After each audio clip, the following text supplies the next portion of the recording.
chilly night for the 2018 USLCUP final in Louisville, Kentucky, where the fans are out in force. It's a sellout. Lou City tries to go back-to-back against Phoenix Rising. It comes your way next on ESPN2. In Louisville, there's anticipation, the kind that comes with an unprecedented USLCUP repeat within reach. For Louisville City, the more things change, the more they stay the same, which means a sellout crowd, a well-balanced offensive attack, and a return under the league's brightest lights for the USLCUP final.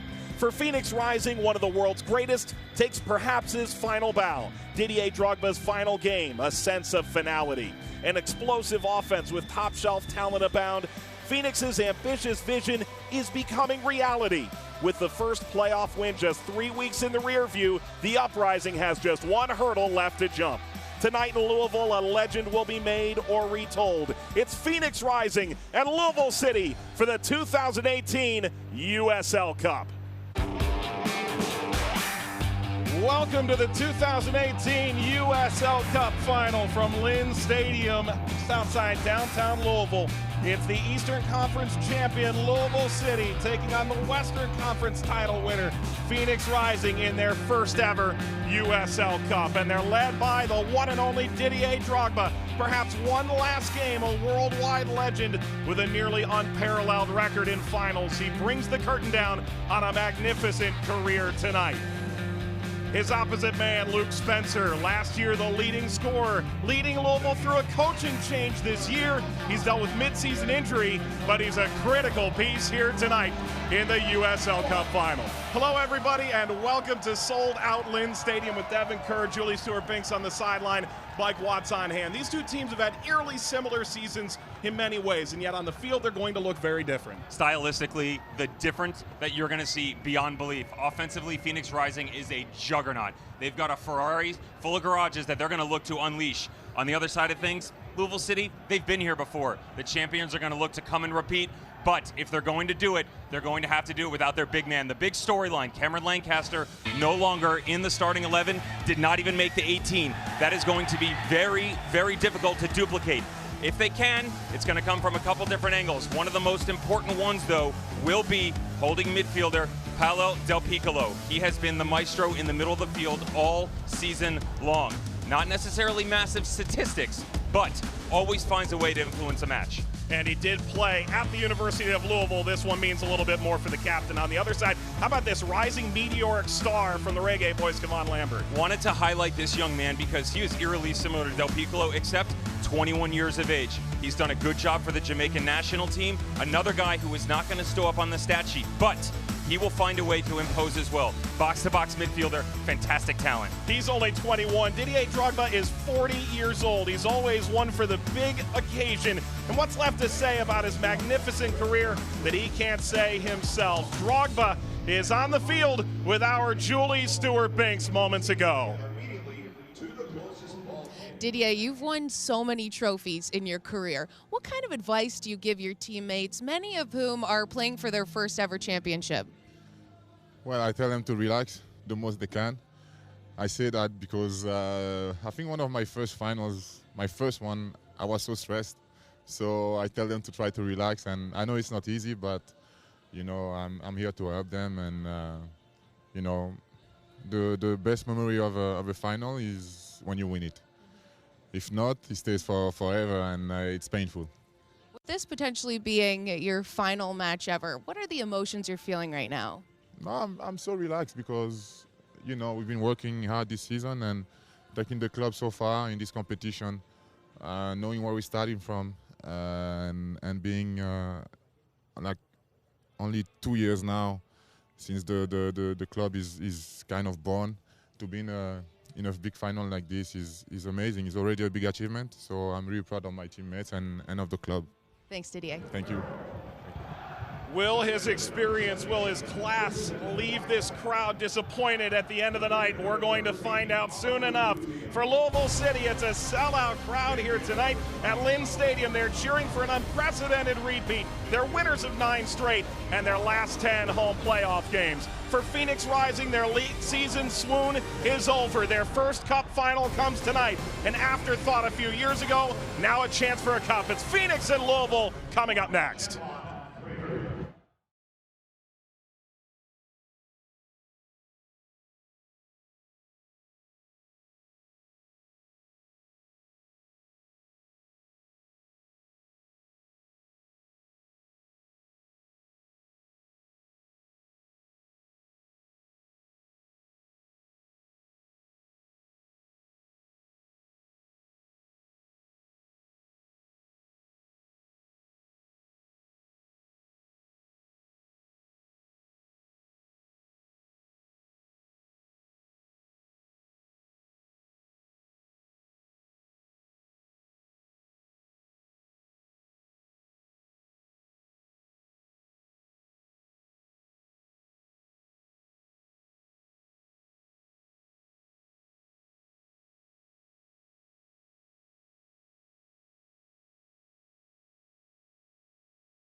Welcome back to the 2018 USL Cup final. Louisville City, the #2 team in the East. Phoenix Rising finished 3rd in the West, and they meet tonight at Lynn Stadium. A sellout crowd on hand for this one. With Devin Kerr, Julie Stewart-Banks, Mike Watts on hand, we meet the starting lineup for Louisville City as they line up in the tunnels.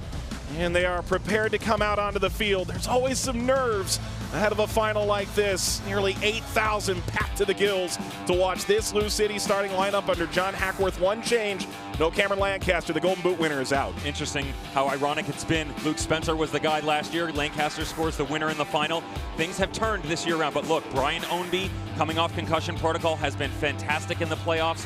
3 games, 3 goals. They'll look to him on the left side. The back line has been stout. Paco Craig, fantastic. Suwahi, all of it starting with Ranjetsing on the back. Phoenix Rising on the other hand. We talked about their offensive firepower. Jason Johnson on the left. Solomon Asante on the right. Lambert got the nod in the middle of the park. Colin Fernandez stepped in for James Musa, late season injury. The King will sit in a false 9-10 hybrid spot right underneath Kevon Frater. That's the one you want to keep an eye on. They're shifting their formation. Not a lot of goals. They're looking for offensive performance for him down the stretch. And if it's a flat 4 in midfield, that would be very unexpected. No road team has won the USL Cup final, and this is a big reason why.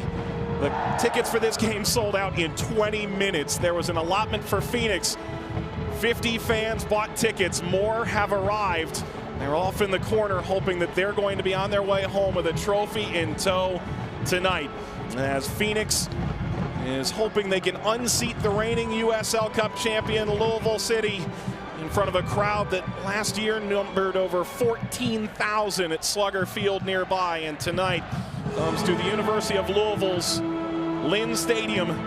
Flags and smoke and drums abound as they hope to become the first team in the modern era of the USL to go back-to-back as they look to match Orlando City's 2 titles for most in this modern era. As these fans have watched their team go to 4 straight Eastern Conference finals. And as they come out onto the field, maybe a 2nd USL Cup title. Didier Drogba and Phoenix Rising, Paulo Del Piccolo and Louisville City enter the field of play for the 2018 USL Cup.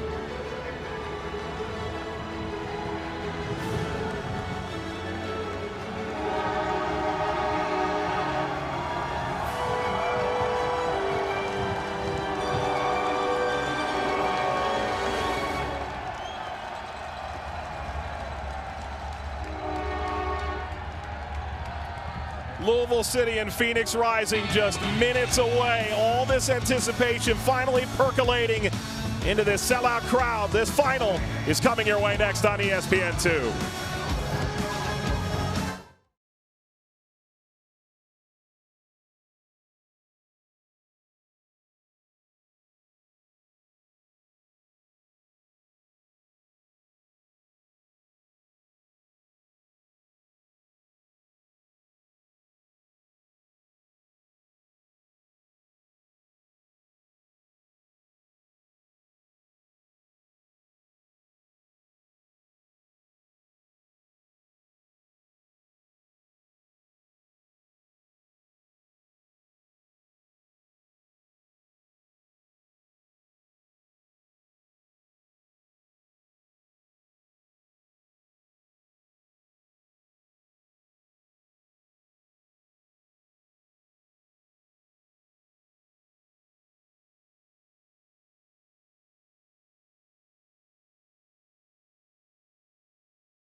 welcome back to the USLCUP final. Louisville City and Phoenix Rising seconds away for kickoff. Luke Spencer, former leading scorer, former, coach. More on that with Julie Stewart-Binks. Well, Luke Spencer hasn't had the same productivity on the field this year. He has a more cerebral perspective on the game, having been one of 3 player coaches for this team during their transition to head coach John Hackworth. Spencer said having to break down film and decide on player lineups helped him mature his communication skills. Hackworth said he has become almost an assistant coach. He helps question my decision making. Now McCabe said you'll see him today barking out orders, encouraging players. He is our coach on the field. Luke Spencer last year the leading scorer he needed to be. Cameron Lancaster spent much of the year injured, and now tonight the USL's Golden Boot winner is out 25 goals in tow. As the fans are here, and Devin, you've played in finals before, and it's tough to replicate this, isn't it? It's very, very difficult, but all these guys are professionals. They're going to try and remove the unnecessary emotion that has been surrounded by all these fans. The home squads want to use that to their favor, but the traveling visitors are going to come in, make sure they get every opportunity to put in front of them what they've done on a regular basis, and for them, it's all offense. 0 to 100 real quick. John Hackworth there taking over the team after an 8-game stint with 3 player coaches at the helm. Phoenix's coach is an interim himself. Patrice Carteron leaving for El Ali in Egypt mid-season, a major club in Africa. And Rick Shantz, formerly the coach at FC Tucson, who will be in USL League One next year. Interim coach last year after the dismissal of Frank Yullup. He mutually agreed to split ways with the club. Well, he's the man again, and he's led this club into a final. Just kicking the ball around, Devin, when it's 50 degrees, 45 degrees. Maybe Louisville's used to it, Phoenix is not. The biggest thing for the players tonight, I told you walking through the field on the pregame, is the knocks. They reverberate throughout your entire body when the weather hits this temperature. So they're going to try and stay as active as possible. Communication will be key. The opportunity to put pen to paper, talked about the midfield for the USL. This time around, let's talk about the outside boys. They are top to bottom amazing. Joseph Dickerson does work with MLS over the last 2 years, has done 2 Phoenix Rising games this year, has not had Louisville City yet. A new select ball makes its way out. I think we're ready to go now. It was one of those Phoenix practice balls that looked a little different yesterday. Yeah, they flew it in for fun. just to make sure they got a bit of home field advantage. They'll take whatever they can get on the road. Tell you that much. All they're going to get tonight. As Louisville and Phoenix ready to get underway, another USLCUP final. Is it a repeat champion or a new one? It's the purple and gold of Louisville City. It's the red and black of Phoenix Rising from Lynn Stadium in Louisville, Kentucky. With Devin Kerr, Julie Stewart-Binks on the sideline, Mike Watts on hand. It's Alexi Sawahi playing it.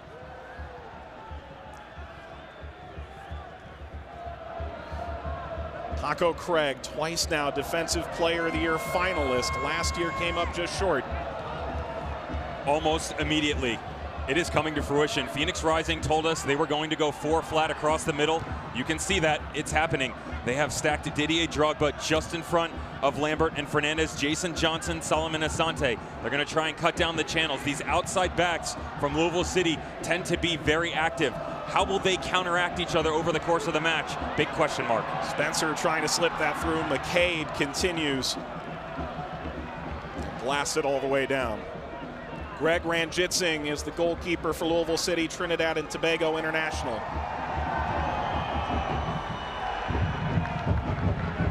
Alexi Sawahi, 22nd start of his rookie season. A Frenchman, subject of some French newspaper fodder for reaching this final.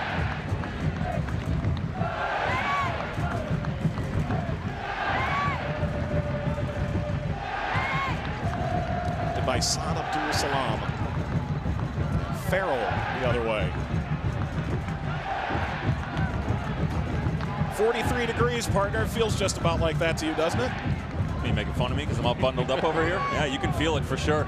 It's worse on the field too. You're out in the open air, you can feel the wind blowing across. It's not easy to play in these situations. You got to make sure you get a proper warm-up in and do not let this energy level inside die down. Keep it going, always progressing forward. Early brouhaha here about the ball, perhaps. Joseph Dickerson making his way across. Apparently the ball's a little bit flat, so as perhaps another team in another sport might be able to say, perhaps it's the chill in the air. Easy, easy there, son. That's interesting too with select balls. They tend to be, the comments you'll get about them is they're too hard. A lot of people don't necessarily like them. I love them. It's one of my most favorite balls on the market. The way that it's so true and the manner in which you strike it plays very, very well. Foul, Dickerson's first whistle blown. As Del Piccolo tackled just beyond midfield in the Louisville attacking half.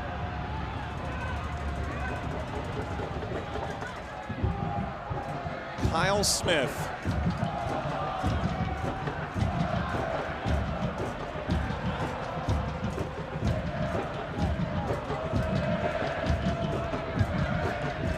Piccolo, star at the University of Louisville, took them to a college cup where they fell to Akron. Driven upfield. Jimenez, Ownby slid aside. Illich, Spencer turns. Davis trying to get a touch to this, and this hit on a line by McCabe. If there's one thing you could say about Louisville, do they have all the attacking flair of Phoenix? Maybe not, but seemingly right now, Devin, they're all in form. Right away, it comes from Del Piccolo out of the center of the midfield, sprays the ball about 30, 35 yards across, and then turns into a bit of a melee at the top of the box. Every man for himself. Phoenix, all troops on hand. McCabe tries to get a last-minute ditch effort off, not able to do so. Wazinski had it covered. Carl Wazinski is the man. He said last year was tough, challenging for a guy who only started 5 games. He's been the man more often than not in Phoenix. He's their longest tenured player. And this year he has been a star, taking back the reins after Josh Cohen moved on during the offseason. Del Piccolo gets up high.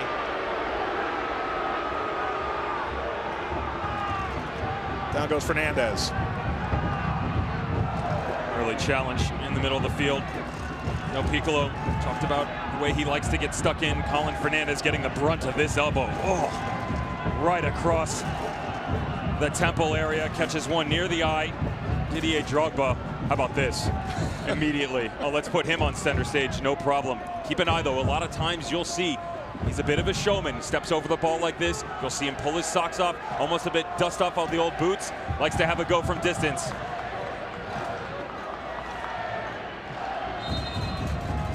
Didier Drogba, free kick extraordinaire. Drogba lines this up. He's going for goal. And it's knocked down by Ranjitsingh. It's out for a corner. I warned you, keep an eye. This is so difficult to deal with. And an interesting conversation we had yesterday with Carl Wazinski. He said, you know what? Watch the free kicks for Didier Drogba. I get to see him on a regular basis, but a guy like Greg Ranjitsingh, you don't understand how much this ball moves. That was a good representation of it. A little bit of a knuckle to it.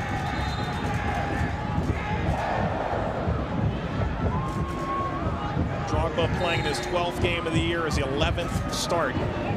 Take the corner. Drogba got it away. Out for a throw. Back to Tristan Blackman. What a story he's been through these playoffs. Driving long and out of reach.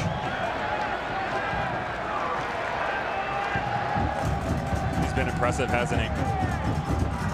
Well, let's go down for more on these select balls, Julie. Well, Mike, as you can see, there's been some issues with the air pressure of the balls so far. Right now, they have the training balls out here if they need to use one. But we heard that we don't assume any funny business has gone on, but the 4th official said that this is not how the balls were when he brought them out. So they're just trying to figure out how to rectify the situation and get some fully inflated game balls out here. I tell you, it's always frustrating as a player, Mike, especially when you go through pre-game warm-ups. You're starting to get a lay of the land, feel exactly how these balls are going to react coming off your foot, especially with the temperature. You have to adjust yourself. That's going to be a mind. Drogba getting it forward for Jason Johnson. Goes one-on-one with Smith. Johnson drives it toward the penalty spot. Piccolo is there. Well, this is where Luke Spencer can be at his best. Hold-up play, but Fernandez and Blackman find to take it. pitch played, heel tap from Ownby, falls to McCabe.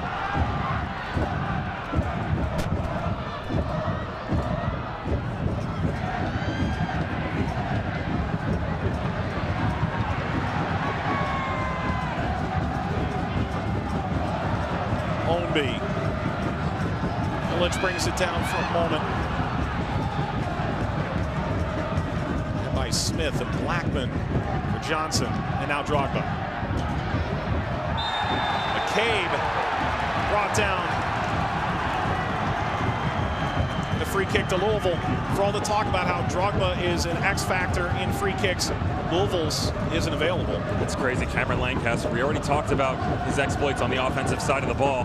Didier Drogba, not a bad turn, but he doesn't possess that first step that we saw early on in his career. So you're going to see some of the youngsters be able to jump on him a bit. Niall McCabe getting stuck in, but he won't necessarily hit it from this distance. Oscar Jimenez, one of the best guys from a distribution standpoint, albeit set pieces or run of play in the league.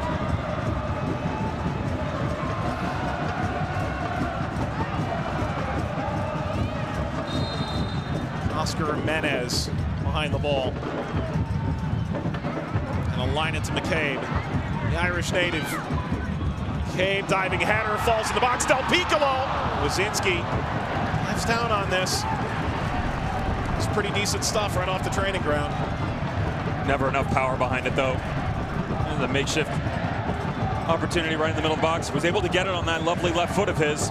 Unfortunately, the turn, it's almost a half pirouette when he comes around. Saad, the king, everybody trying to close him down. Back and forth stuff right now. Dia toward Asante. Illich is there, career year for him, and here's Davis, the first in the USL to over 200 appearances. Illich. Davis. Ringing away.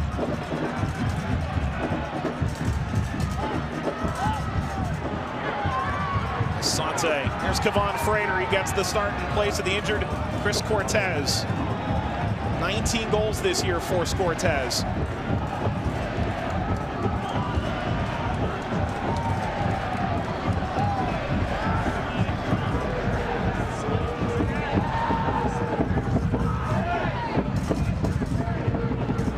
Drogba to find Abdul Salam. This is a corner for Phoenix Rising 10 minutes into the match. Excellent look at the composition of the reigning champions. You see them, they are very well composed on the defensive side of the ball, have no problem sitting back.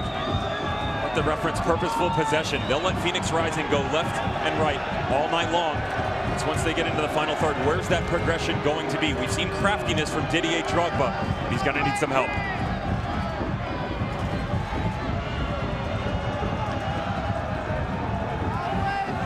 Perhaps on Joey Farrell, 15 in red and black. Big options inside the 18. Drogba. Back set toward the back post. Dia. Run off the ball. And look at Ownby go. He's fouled.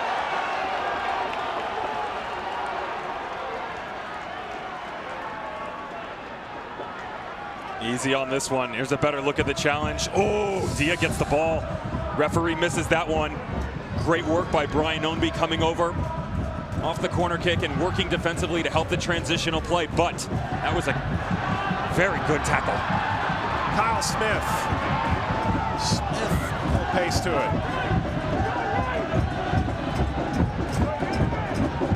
Smith for McCabe. Says his family treats this like it's Real Madrid. He says his parents are watching at home in Ireland, and his aunt's 50th this last week didn't slow them down from watching the game anyways. Their 5-1 win against Red Bulls 2, Eastern Conference Final.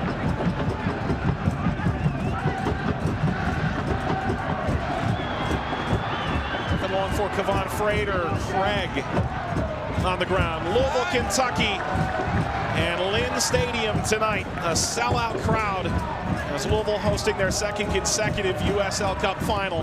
Last year they knocked off Swope Park Rangers with a late thriller. Their hoping for more of the same against the Phoenix side that are having the best year in franchise history.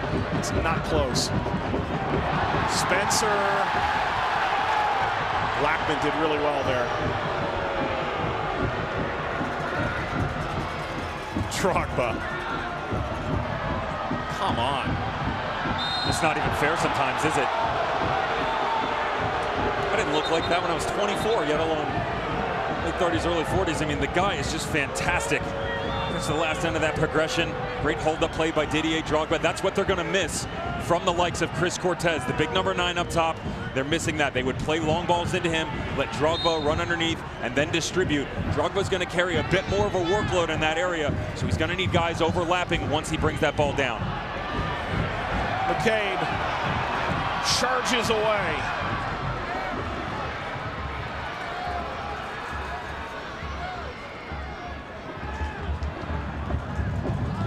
Del Piccolo, drafted to Montreal before Drogba arrived. Smith.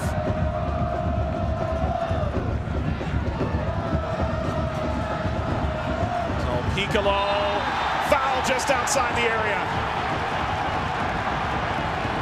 Free kick to Louisville, even if they are missing their ultimate ace up the sleeve. Right at the top of the box, Didier Drogba caught a bit flat-footed, trying to make his way back, took him down. The veteran should know better in that situation. Dangerous opportunity for the home squad.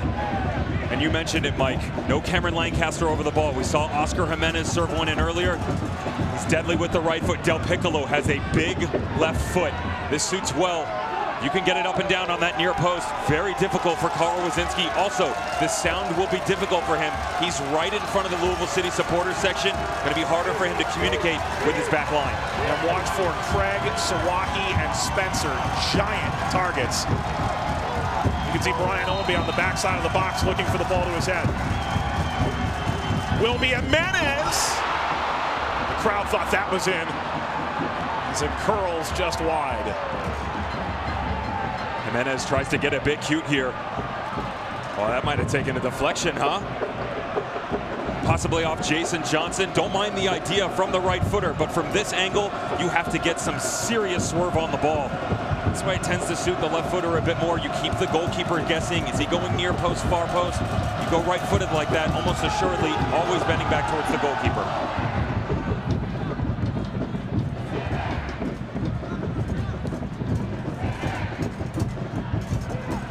Plays it ahead. Sawahi lets it out.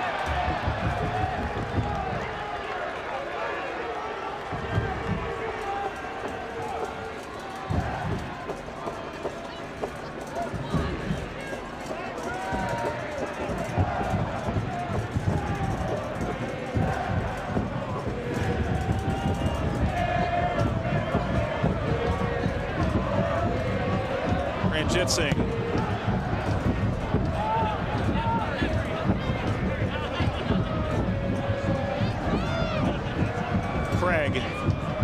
Jimenez, one of the best kept secrets in USL. Slid ahead by Ownby. McCabe slips ahead. Ownby again. Tapped out of play. Corner. Good recovery by the loanee, Sadadul Salam.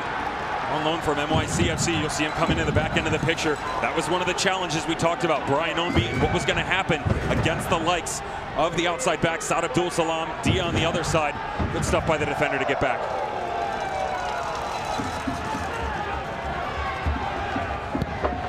Corner swung in. Knotted out. Davis. Davis, second ball. Lifted into the air. Scuffed a bit. Sawahi. Still after it, commits a foul. Not Joey Farrell.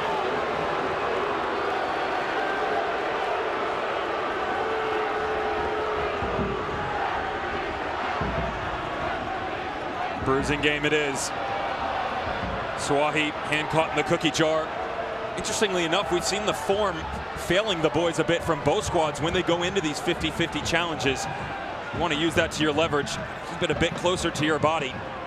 He's been so good all season long. And this back line for Phoenix has really been ever-changing. Nice to see him step back in there, really make a home for himself on the right side. Let's go down to Julie.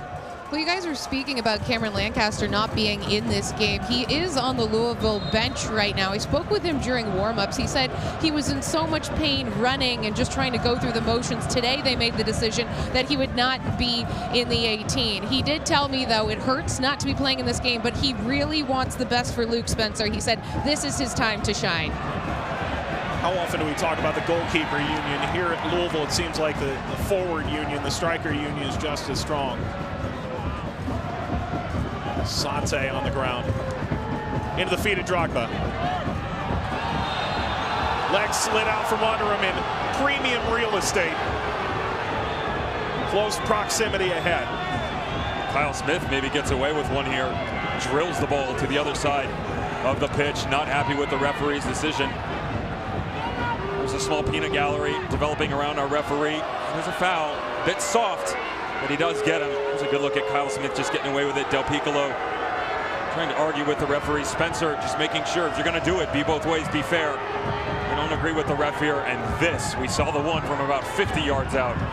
This is a walk in the park from 25-30, no? Wouldn't be his first, but it could actually be his last.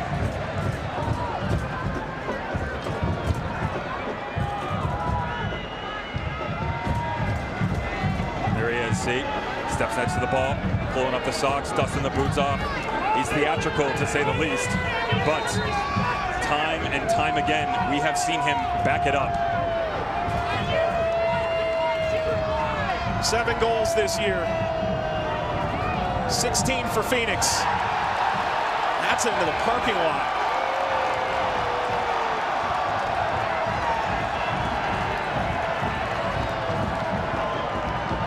That's the downside, isn't it? A little bit of mix of good with the bad. Opening 20 minutes of this match. You don't catch it clean. Just trying to hit the ball square. When you lean back a bit and you go for the square knock on the ball, it gives you the possibility of getting underneath it too much, pushing it up over the bar. It's exactly what happened. Ranjitsingh under pressure.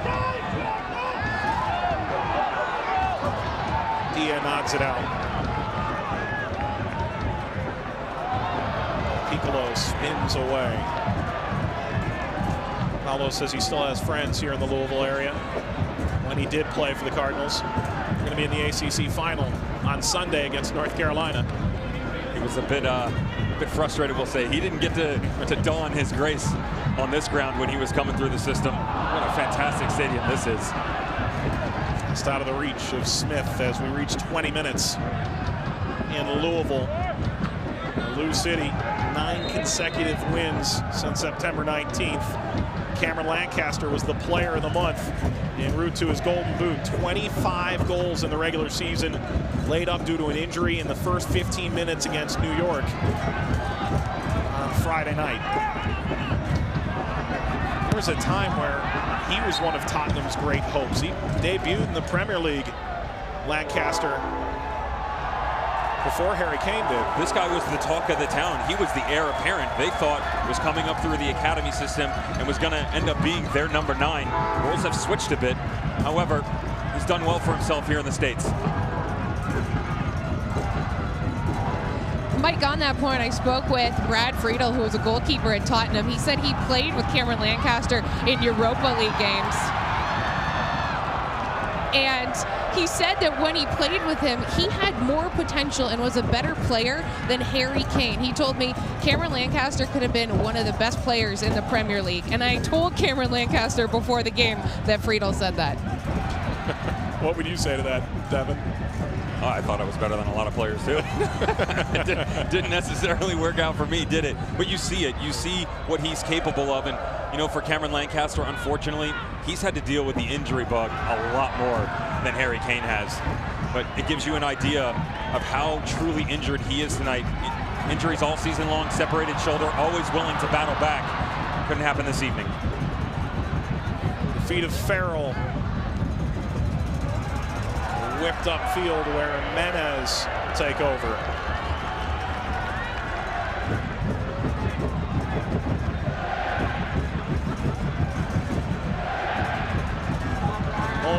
top form after a lengthy spell off due to injury this year.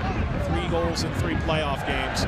6 goals in the last 7 playoff games he's played in. Didier.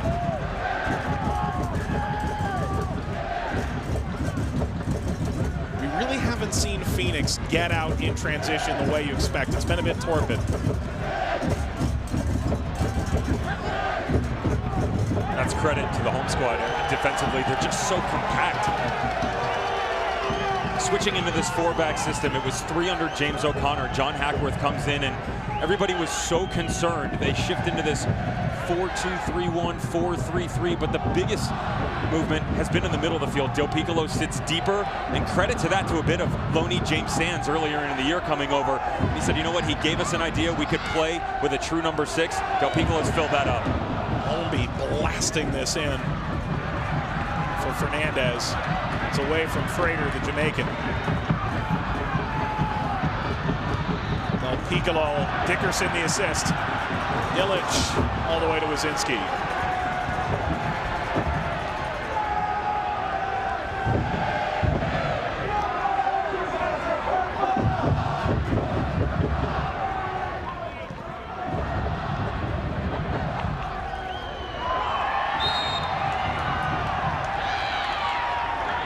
Handball back to Louisville.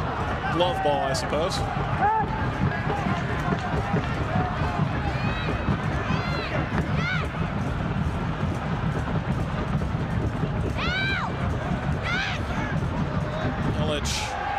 Behind Jimenez, and there's a little room left in behind.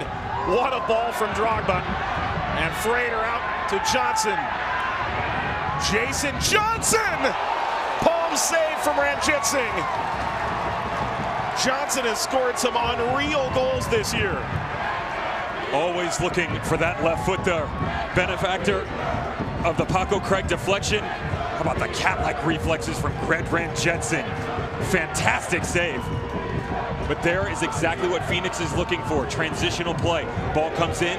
Didier Drogba gets very crafty in the middle of the park, and they go. They go quick, and they slice and dice. Haven't seen it yet, but that's a good representation of what they're looking to try and do in the offensive third.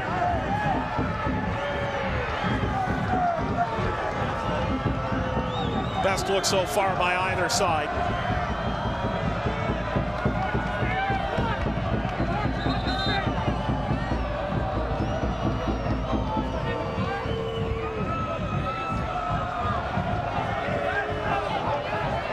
This is my favorite. Referee coming over to have a word with Illich about Solo. Guy stands 5'2", and you're worried about him on the near post. Come on, son.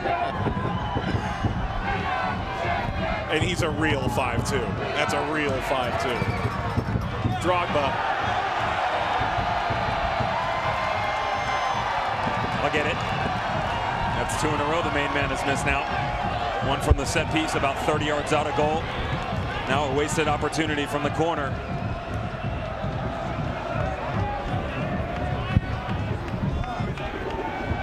And Ranjitsingh drive this away. What an atmosphere tonight.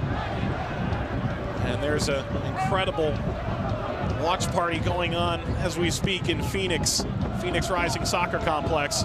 Thousands more there.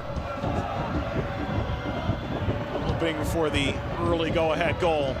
Asante, Drogba, pushed off.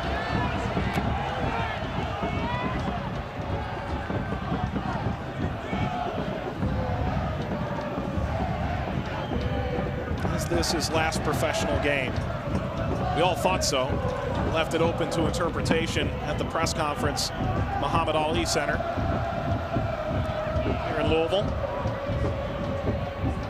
Said we'll see. Sounds like he's wondering whether or not he'll put 2 hands on the cup before he makes that call. Fernandez.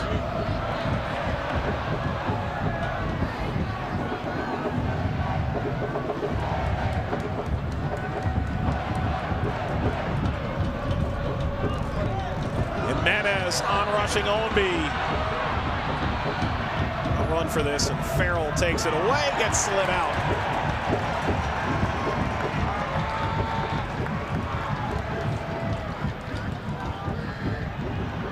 Guess who coming back? This is at the fair end of it. Brian Ownby, not happy that Kevon Lambert had just picked his pocket. Ownby trying to repay the favor.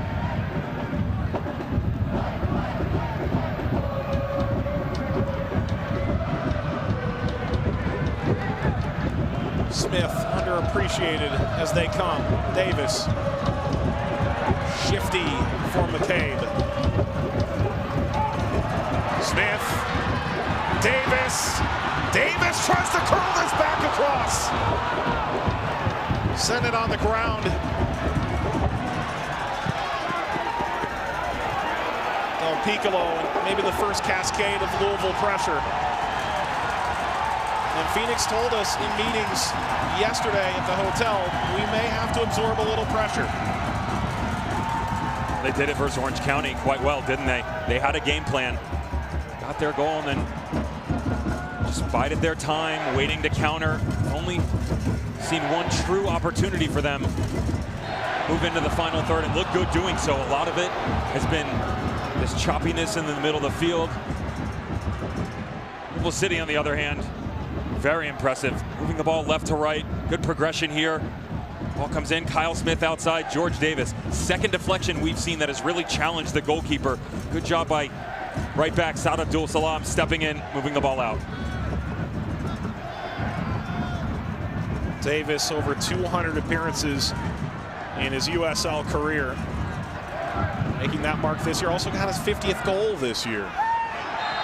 Push off, and Kevon Frater commits the foul. That was the biggest question lineup-wise for either side. It makes sense Luke Spencer in for Lancaster, but for Phoenix, Kevon Frater's a bit of a wild card. Especially since Didier Drogba has come back and moved into this hybrid 10, hybrid 9. Some people call it a false 9 type role where he drops into the midfield.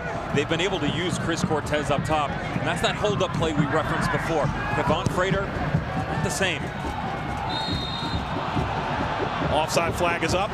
He tends to like the ball out in front of him, wants to go into space and try and really challenge guys with his speed in one-on-one situations. They need more movement out of him if they're going to get something going. On the offensive side of things for Louisville City, Ownby coming from a deep progression was definitely offside. Got to keep an eye on that line between Joey Farrell and Tristan Blackman. They're very clever. They communicate quite well. Julie's between the benches. What's going on down there?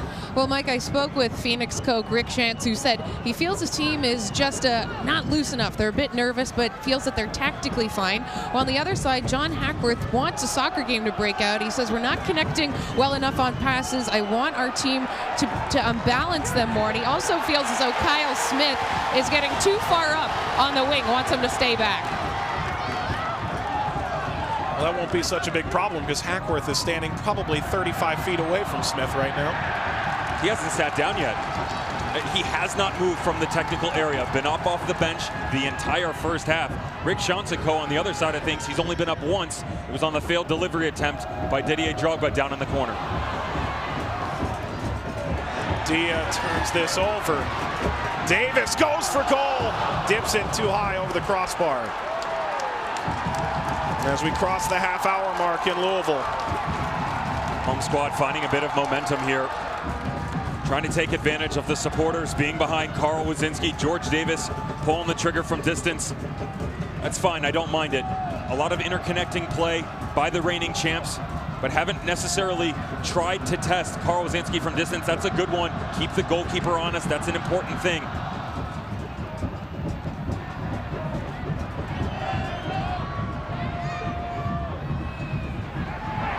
Turned over, advantage play to Louisville. Illich. Before this year, only one player had ever had double-digit goals and assists in this league, and this year they just blossomed out of the ground. Illich, one of many. Yeah, Illich gets involved. Manu Ledesma, Solomon Asante was knocking on the door as well. Aiden Quinn was a beast for Orange County Soccer Club. Menez. Ownby, middle of the field. Over to Blackman and the through ball. Out by Smith. Coming up at halftime, Julie Stewart-Binks looks back at some of the amazing goals of the 2018 USL season. She's joined by USL President Jake Edwards. Exciting news about the league ahead. Plus, Devin and I break down the half that was. All coming up halftime on ESPN2. Big news around this league in the last couple of months. USL rebrand. It'll be the USL Championship final next year. Both League One and League Two. There's Freighter involved again. New teams, new signings. New Mexico just made some signings. Asante into the area. Right into Ranjit Singh.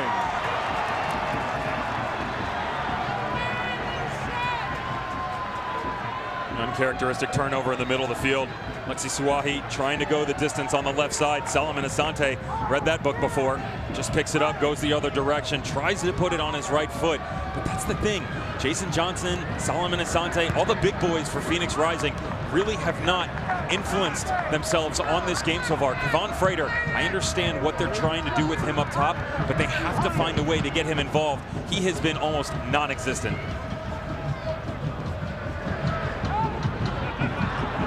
Johnson.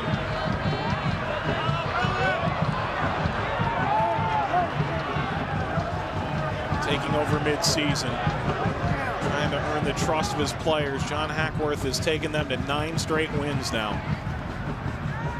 Squad built by James O'Connor, who left for Orlando. Initially sent their franchise to Louisville years ago. Championship pedigree for a long time. Ombi approaching the byline. Ombi trying to cut it back. Lambert's there. Craig stuck in. And a little extra from him after the fact.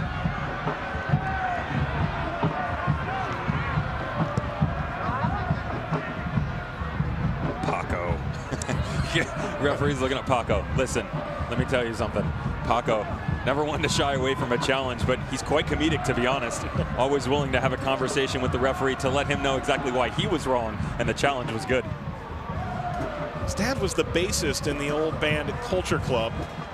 He was deciding between, am I a drummer or am I going to take an offer from West Ham? Tough options. Let me think. I'll go with no. Well, for Drogba, he's bracketed. Sante keeps it alive.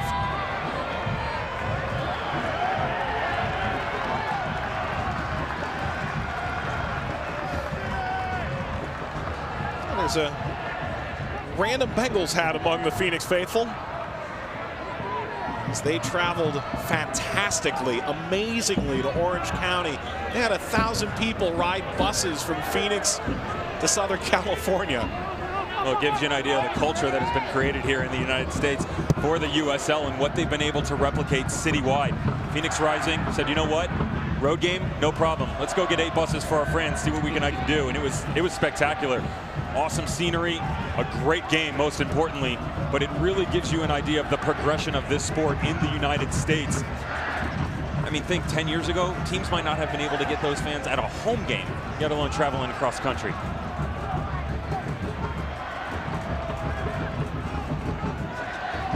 Well, guys, I spoke with former MLB pitcher and Phoenix owner Brandon McCarthy, who told me that this fan base is one of his personal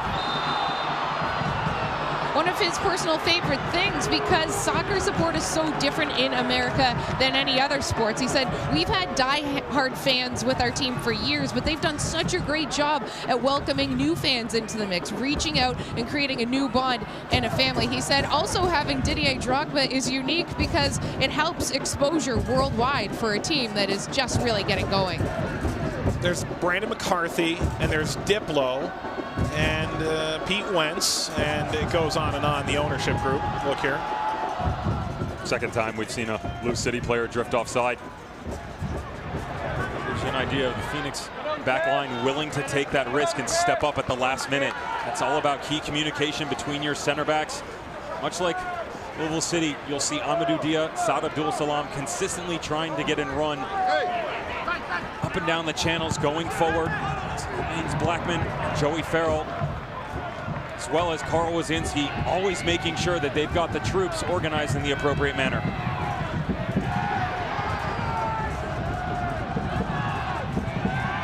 Alexi. Davis the 4th. Spencer for Smith. Illich had the right idea.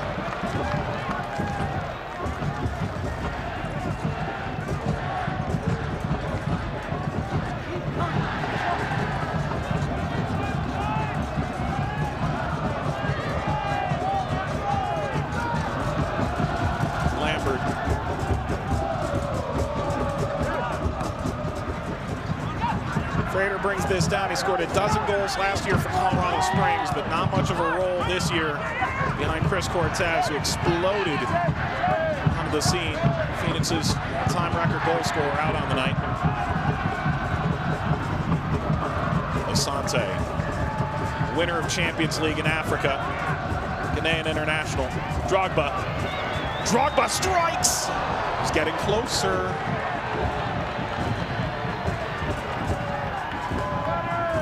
Always on the edge of your seat. Solomon Asante coming deep, and I like it. That's a different look from Phoenix Rising. A lot of times you'll see him asking for that ball out in front of him, down into space. Not the case. Drops off, causes problems for Louisville City. Tracking the little Ghanaian. Good ball into Didier Drogba, trying to pick out that upper corner, but you're right, Mike. You can start to feel it. The wheels are turning a bit by Phoenix now.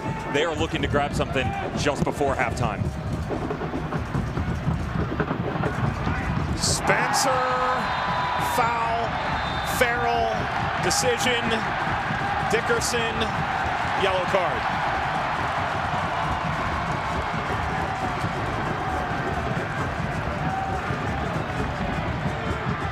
You don't want to say he almost had to, but if Luke Spencer gets around the outside of him, they are left out to dry. So Joey Farrell's asking to calm things down, doesn't necessarily agree with the referee, but a hard challenge that far out at least gives you options. He goes to ground, the ref blows the whistle, you live another day. If he gets around you, you don't know what's going to happen.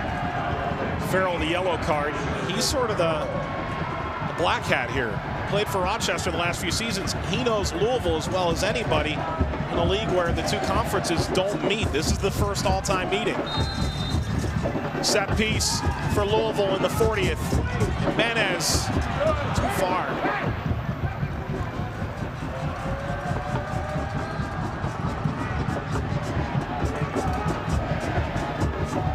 Jimenez was once signed off an invitational tryout. One of the best chance creators for Louisville City these last 4 years. Interesting from set pieces, Mike. You take a look at Oscar Jimenez on his opportunity just now. Very uncharacteristically just floats it over the end line. We saw him on the set piece earlier, didn't put it on frame. Didier Drogba wasting two. A bit of a trend for both squads, not really capitalizing on those set pieces. Something to watch out for down the stretch.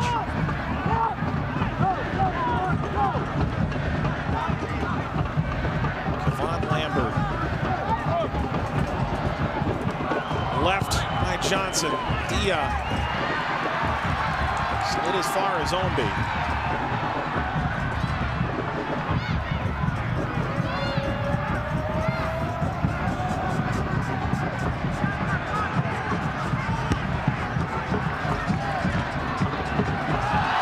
Frater runs over Kyle Smith.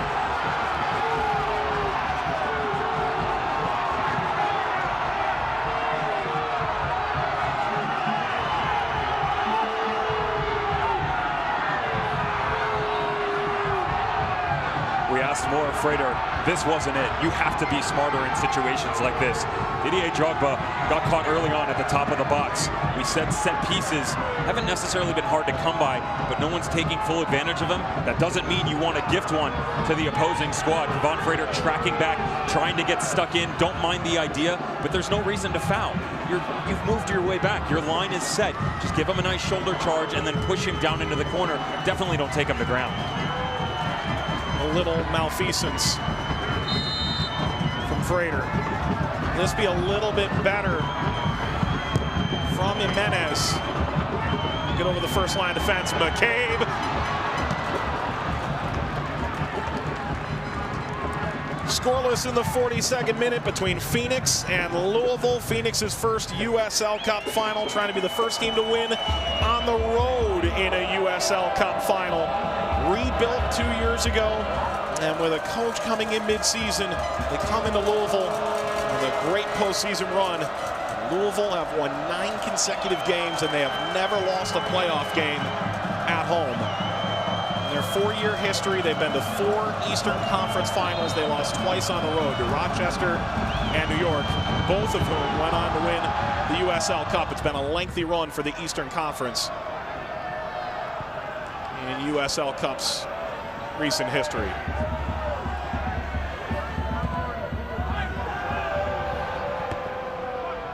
Off the head of Didier, Drogba collects.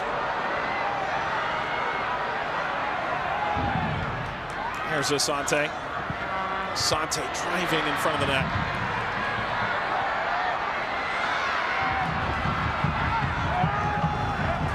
Fernandez very briefly with Louisville back in 2015. Now Lambert.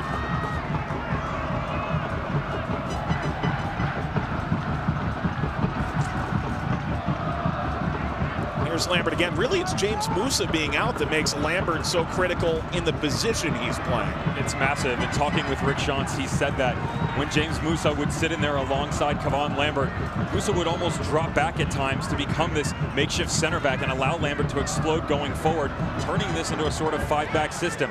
Now that he's out, Colin Fernandez in, Lambert sits a bit deeper. It's going forward. Where is the balance? That ebb and flow, where is that going to come from the midfielders? We've seen some good movements by Lambert on the defensive side of things, but Phoenix is lacking on the offensive side of the ball. Farrell for Frater, headed down, Drogba! If he scores something tonight, you just feel like it's going to be spectacular and not the 3-yard out variety.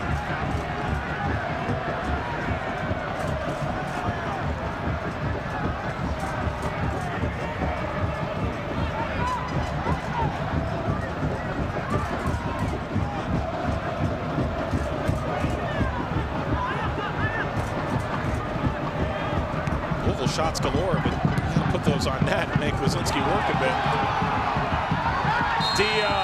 Big piece of that from Smith, and a yellow card coming to Smith. Second yellow of the game, first to a Louisville City player. It had to be shown, to be fair. The first one coming for Joey Farrell of Phoenix Rising. This time, Kyle Smith, the outside back, challenges Amadou Dia. And seeing exactly what he's trying to do going in transition. That's why the referee has to brandish a card in that situation.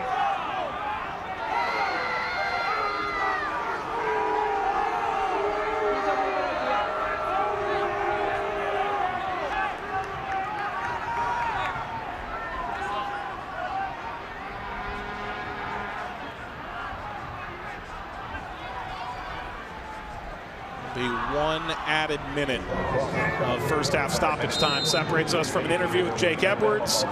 First half highlights. Julie Stewart-Binks picks her 5 favorite goals, and then Devin disagrees with them. That's all coming up. Oh, that's not true. That's not true. I'm sure she picked great ones. We've been on Sportscenter this year, USL 30-some times. It's become a sport over there. Some great ones, huh? Yeah. I mean, fantastic ones. All right, I disagree with her. I haven't even seen it. I feel bad for her. She's turning around like, what? I thought I picked a good 5.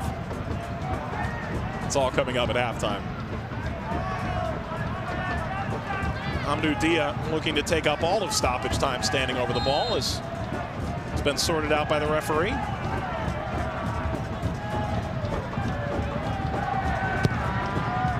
Dia feathers it toward Drogba. Fernandez piercing it upfield. Frater trying to get through. Door closed by Louisville defense. Ranjitsingh out to collect.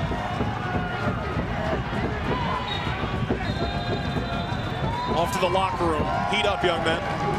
Phoenix Rising has to figure out a way to get out of their comfort zone. They are struggling right now. Maintaining possession isn't an issue, but you have to capitalize on your opportunities when you get in. Too predictable. Louisville City has to figure it out. Got to capitalize as well. Put something in the back of the net. Julie stands by with John Hackworth. Thanks so much, John. You've been very vocal this first half. What are your thoughts on the opening 45?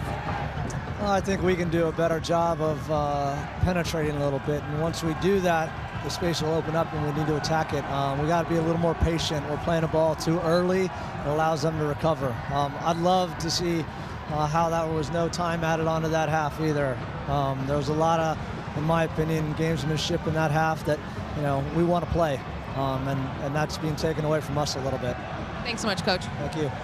Louisville was 2 goals up last time out against New York, and they didn't feel like they played well. They probably don't feel that way right now. Coming up next, Julie takes a look at some of the amazing goals from the season that was. She's joined by USL President Jake Edwards from Exciting News. Devin and I break down the first half. 2018 USL Cup Final continues after this.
Welcome on back to Lynn Stadium, where at halftime it is 0-0 of the USL Cup Final. Now, there have been so many incredible goals this season in the USL. So hard to pick which one is my favorite. There have been 28 different goals featured on SportsCenter's Top 10 on ESPN. But I had to narrow them down. Here are my top 5 goals from the 2018 season. Let's start with Louisville City's Cameron Lancaster from 30 yards out, loops it into the top corner for his USL record-breaking 23rd goal of the season. He would finish the regular season with 25. Number 4, set piece for Fresno, working against Swope Park Rangers. A couple headers in the box, and then Jamal Johnson on the side half volley. Incredible skill. Jamal had a few other memorable goals this year you should check out, but we move on to number 3. Last week of the regular season, North Carolina with the poor clearance on the cross into the box, and Charlotte's Jorge Herrera with the acrobatics. Everyone's favorite right here, the bicycle kick. Gotta have one of those in the top 5. Now moving on to number 2, off a goal kick in Ottawa. Watch this. The ball never touches the ground. Kenny Walker from another province. He scores the wonder goal for Cincinnati. This one is perfectly lofted and chipped over the keeper. And finally, my number 1 goal from the 2018 USL season. Phoenix Rising sends the ball into the box, and Jason Johnson, he comes flying in with the scissor kick. Ain't nobody stopping that. An absolute world-class screamer. So many great goals, so much to be excited about in the USL.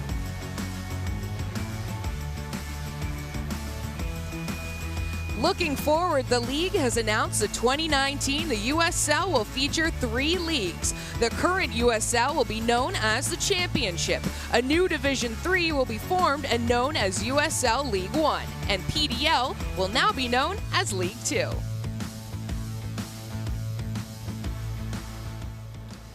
Well, fans are staying warm here at Lynn Stadium, as well as myself and USL President Jake Edwards. Such an exciting time for USL. We just saw right there the rebrand that's happening. Tell us a little bit about it. Yeah, we're really excited about the new brand. You know, the timing was right with the launch of our new 3rd Division League that starts next year. So that gave us an opportunity to connect the 3 leagues we have, the 2 pro leagues and our amateur league. In a structure that was recognizable and easy to understand.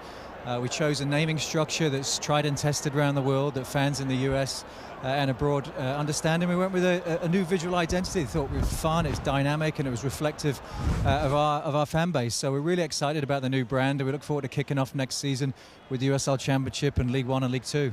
Now with USL, what really excites you about the impact the league is having across America just in terms of promoting the sport of soccer? The sport is in great shape in the US, and the USL is playing a real role in that growth. We're so proud of that. I mean, look no further than this stadium tonight, Thursday night in Louisville, sold out, passionate fans here. This game on national television, prime time, you know, going into over 70 million TV households. We've got 50 countries around the world watching this game. So that's testament to the interest in a 2nd Division championship match in the US, the interest that we're getting in the USL. So we're very pleased with that. Between the championship and League 1 next season, there's going to be 17 new teams joining those 2 leagues. That's remarkable. 17 markets that perhaps this year didn't have access to professional soccer, and now those fans in those cities will have a team of their own, and you know, maybe competing in a championship match like this. So as we expand and we go into these new communities, it's so important that we have the right people behind the clubs and that we have the right venues that we're playing in. And we're so excited to say over the next few years the amount of amazing stadiums coming into our league, and it's going to be a game changer for the USL. When you think of cities like Oakland and downtown Chicago and Hartford and Birmingham, Alabama, and to name a few, and Louisville here where we are, to be building a stadium with a 15,000 seat capacity downtown, it's just phenomenal, and it's a real testament to the growth of the league, the sport, and the sort of fan support that's happening. So we're very proud. Well, it's a very exciting time for USL. We thank you so much, Jake Edwards, for telling us all about it. We also know you were a striker in your day. We'll have to see if we'll have any goals in this second half, or if we'll be seeing more soccer after that. Now, when we return, Devin and Mike will break down the first half. Your score right now is 0-0 at Lynn Stadium. You're watching the 2018 USL Cup on ESPN2.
This copyrighted telecast of the United Soccer League may not be retransmitted, rebroadcast, or reproduced without the express written consent of the United Soccer League.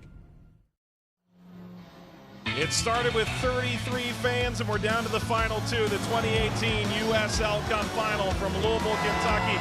We're at halftime. That's Devin behind that mask. It's scoreless between Louisville and Phoenix.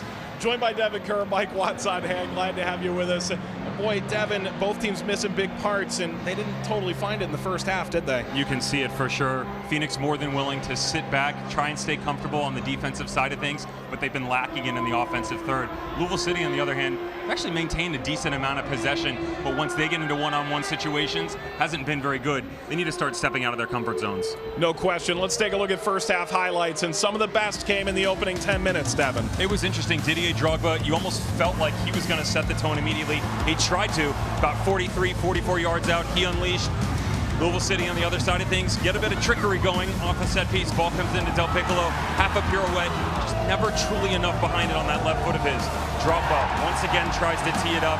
And that's where we talked about. Didn't hit the ball clean, didn't catch it square, sails it up over the bar. Taxi, I'll go get it. And then Jimenez tried his trickery, going to the near post. To be fair, Carl Wazinski had it covered. Not enough spin to get around the ball. The game would start to go back and forth and get a bit chippy. The guys would start throwing some elbows around, losing form, both in the 50-50 challenges as well as in the run of plays. Selfish mistake by Kevon Prater, gifted Louisville City an opportunity. Same here by Kyle Smith, Amadou Dia trying to go in transition. That really brought us to the close of first half. And again, these guys need to get back to basics. Go to your bread and butter. And here are your halftime match stats. Scoreless, of course, but the possession, we thought it would turn out this way, right, Louisville City? Phoenix doesn't mind it. They dealt with something very similar in Orange County just last week. They would go side to side, back and forth, but they were able to get a goal out and put themselves out in front. Not the case here. Louisville City, again, when you get your chances, take them. Maybe you're a little bundled up. You probably should be if you're here. Louisville is all worked up. They have another title in them. The second half is coming up next.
Take a look at this. Albuquerque is a soccer city. New Mexico United just made 6 player signings, Devin. I know you love one in particular. Josh Suggs, are you kidding me? Former Colorado Springs standout, left back, going to New Mexico United. I mean, that's what a pickup that is. He is going to be great for them.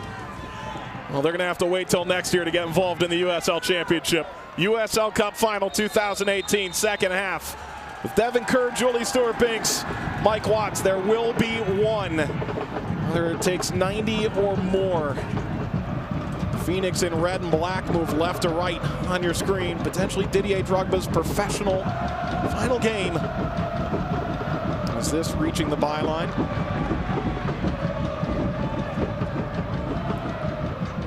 I think George Weah earlier this year proved you can always come back to the beautiful game. Right. Didier might play again, but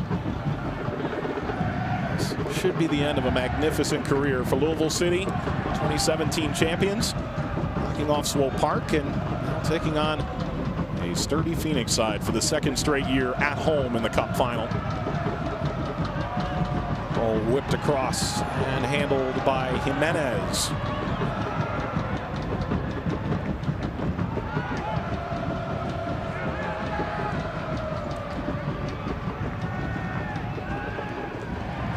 By Dia.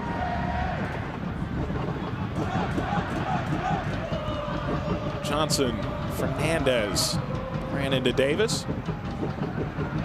Frater tried to hold up and couldn't. Quality energy from the visiting squad immediately. You can see them coming out, much more emotion, really trying to take the game to the home squad. That's what they were lacking a bit in the first half. Ownby. And kicked all the way back. Spencer in pursuit. Spencer's going to win the ball. Spencer! Well, quality energy from the road side, but it's the home side that made the most of the early opportunity. It's smart by Joseph Farrell, though. He loses the foot race, but as a defender, tries to cut back inside. That slight little progression you see by the defender as Luke Spencer goes to the left foot, really closes down the angle, doesn't allow himself to get a good opportunity on net. Julie spoke with Rick Shantz at halftime. Julie? Well, Mike, Rick Shantz told me that his message to the room was, we have 45 minutes left to get a trophy. He said, I want to see you guys fight. He said, we were too tense. We weren't loose enough in the first half, and we didn't finish our chances. He said, these first 15 minutes will dictate how things are going. Now, on the Louisville side, they want to be patient. They may switch the point of attack and also hold a higher back line, more pressure from them. McCabe. Send this out. Well, the boys aren't lacking confidence to try and pick one out from distance, are they?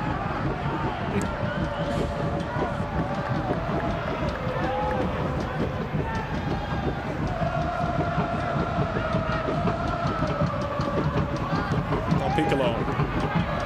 Illich. Tristan Blackman. Runs into George Davis. Plows him into the ground and a quick restart. Ownby. Jimenez trying to get up the wing. Cut out by Asante. Join this club. Didier's beck and call. He's had a chance to make history here. The decorated international in Africa. Frater. Paco Craig does the dirty work. Frater's not happy, didn't get a call. Paco not happy with the linesman, didn't get the flag. Good work. Next challenge. A little mix up by those two guys up top so far. Frater, I like the movement I've seen from him at the start of this second half, but again, he's been the trump card, the question mark. Can he be the one to find form all season long? That has been the question that has been asked. Unfortunately, really hasn't been able to give any answers.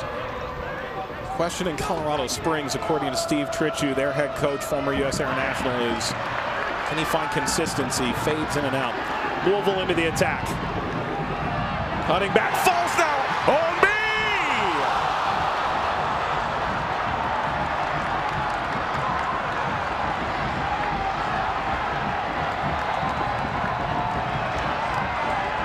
Stop me if you've heard this before. Wasted opportunities. Another one. Saad Abdul Salam. Oh, you have to be better as a defender. If you're going to challenge, you better make sure you go and win this ball. Instead, gift for Brian Ownby. Drops on the doorstep. He knows it. Well, that was nearly a calamity. Brzezinski drives it away.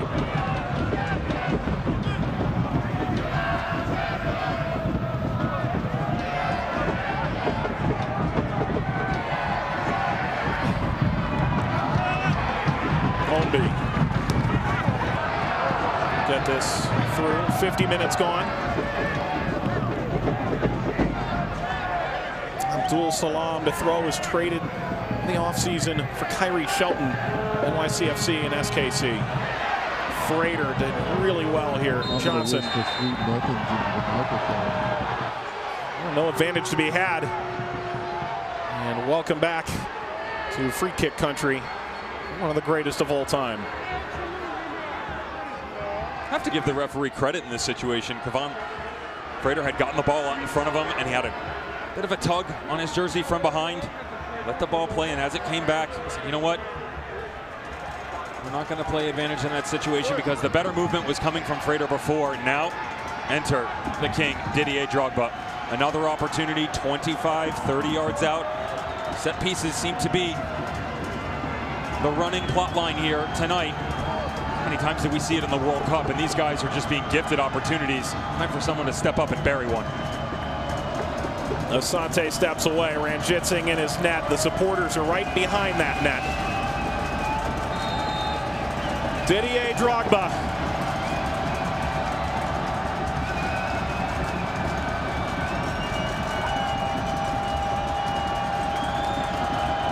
Drogba for Phoenix.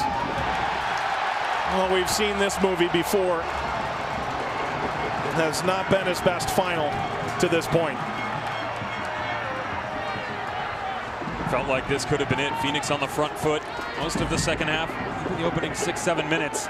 Didier Drogba, once again, his form on set pieces, just not what you come to expect of him.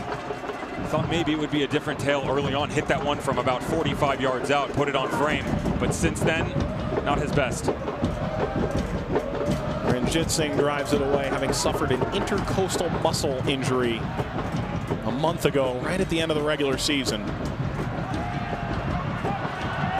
Thrust Tim Dobrowolski into the starting lineup. Ranjitsingh's played the entire playoff run. Asante.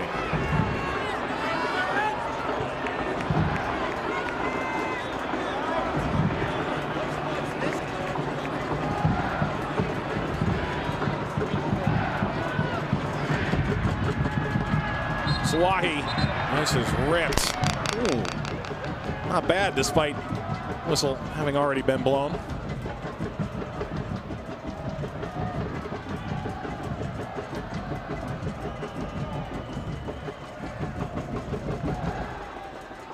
Interesting. Hackworth starting to get some movement on the sideline for his boys. They're up and at him, staying warm, staying readily available. No activity for Phoenix Rising whatsoever. Sean seems content with his boys at this point in time.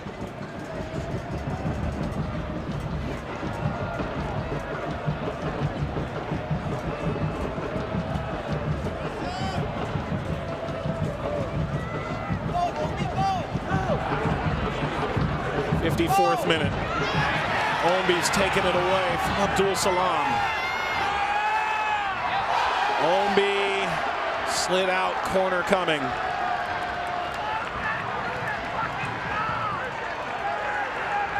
He tries to give us a talking point here. Thought maybe he got him. Ooh. That was close. Upon initial review, thought it was a great tackle, but you see the foot actually grabs Brian Ownby early. Then the trailing foot gets the ball. Might have got away with one there. Jimenez. Jimenez striking. Out to Frater. And here comes Asante. Phoenix at their best. Struck out of reach. Jason Johnson. Was our conversation with Louisville. They need to stay compact. They need to find a way to keep this extraordinary pace from Phoenix. That is their best quality in check tonight. As Illich goes over the top. ubiquitous right through their roster. Absurd individual talent. There goes Asante. Asante, arm grabbed by Ombi. Free kick, Phoenix.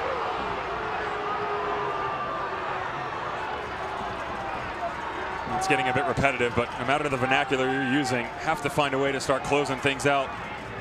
Solomon Asante on the right doing battle with Brian Ownby. Tracking back and brings the Ghanaian down once again.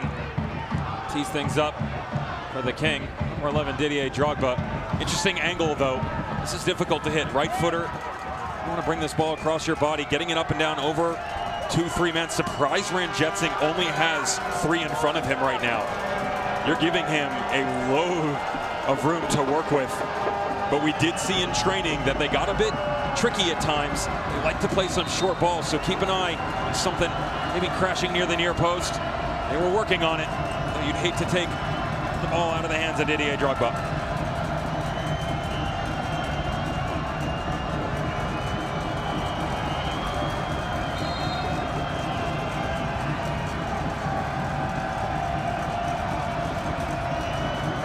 Is this the moment? Drogba curls, headed backward, and struck out of play.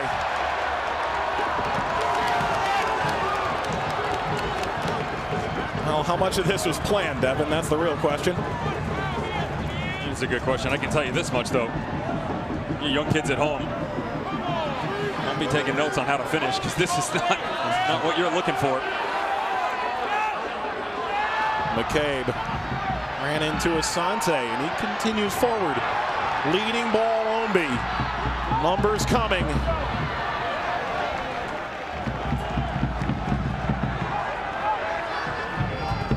Jimenez.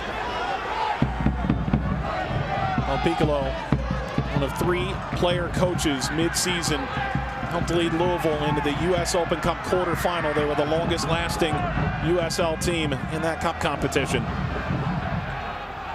Or falling on the road to Chicago, perhaps the inflection point of their season. Disappointing defeat that came with the change in formation soon to follow. Spencer, McCabe, there's an opening. Couldn't hit Ownby.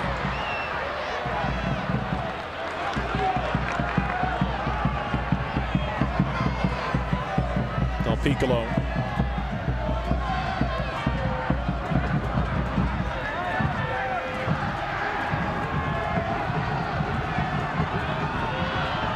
Smith, bounding ball.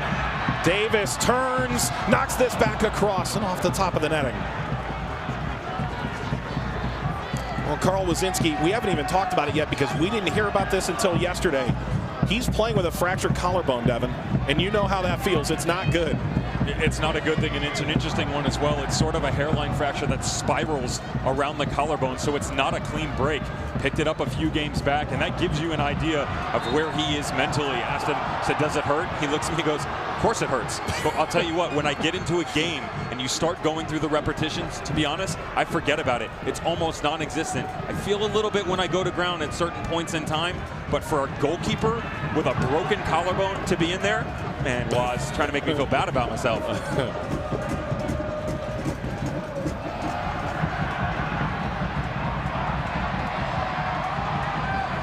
One of a handful of injuries. This one having less effect on this final than the others. Speared ahead by Craig. Farrell. And Lambert.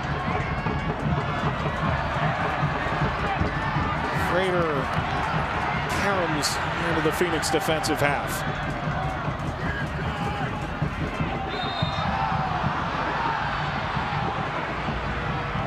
Dia flies to ground. And played at Clemson, won an ACC title there. Drafted by Kansas City, native of France. Maybe the most solid player all year long at outside back for the Rising.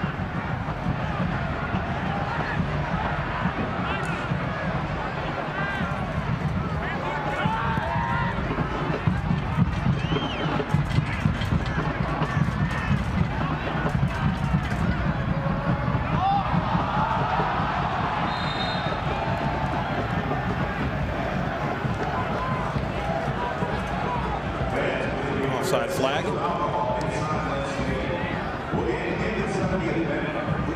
15 minutes, Devin, now into the second half.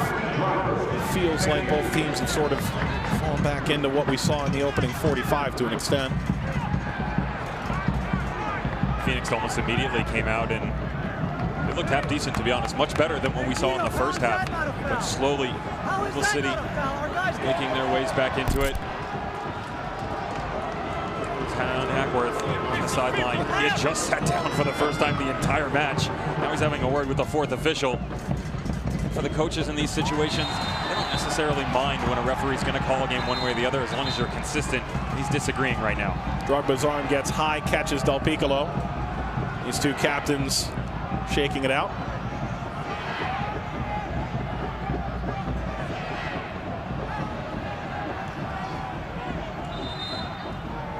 Get out of there. I would have done much worse. We saw them at the press conference yesterday, and it just felt like two players that really personified their teams. Something special to that.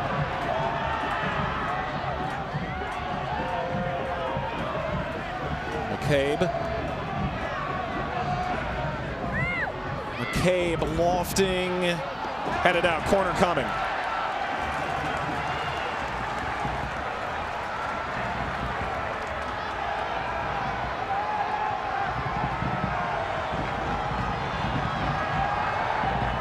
Well, here we go again.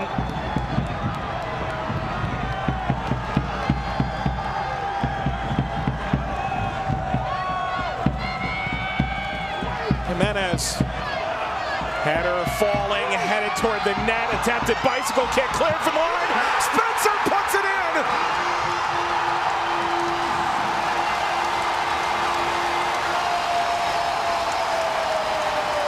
He's a leading man again. Louisville in front at home in the USLCUP final.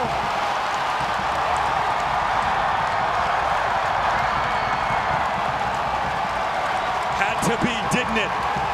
Part of the triumvirate steered this ship in the right direction when you thought no one else was going to step up. A bit of domino effect. Paco Craig on the first one. The second one is half a challenge by Illich on a makeshift bicycle. In steps Luke Spencer, steps up. Thank you very much. The home squad feels it. He was fitting being a coach into his rehab schedule, a knee injury mid-season. The coaching job thrust upon his shoulders. And now his 7th goal of the year and his 2nd of the playoffs has Louisville City on the verge of back-to-back titles. Drogba spins out.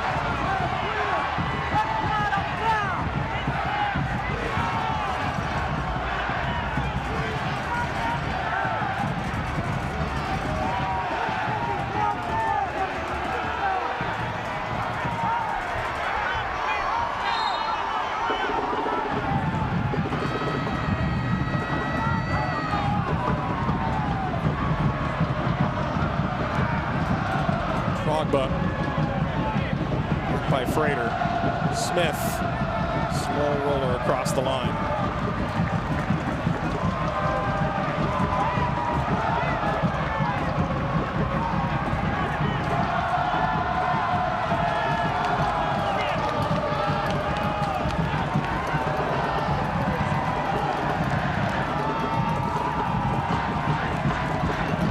Off of Asante.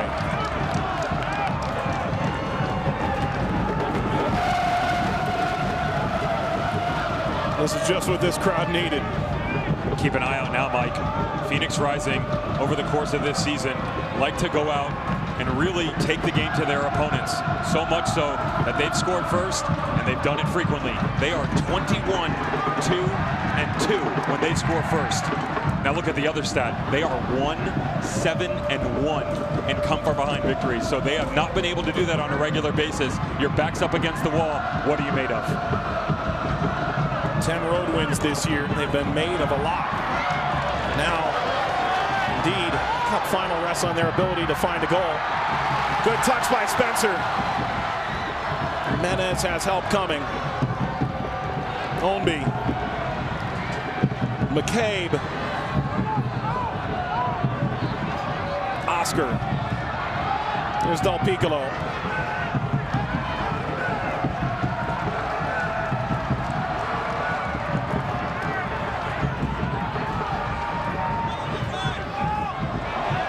Toward Illich. Headed back by Lambert. Snapped down by Farrell. This is Louisville. This is Louisville City FC in a nutshell.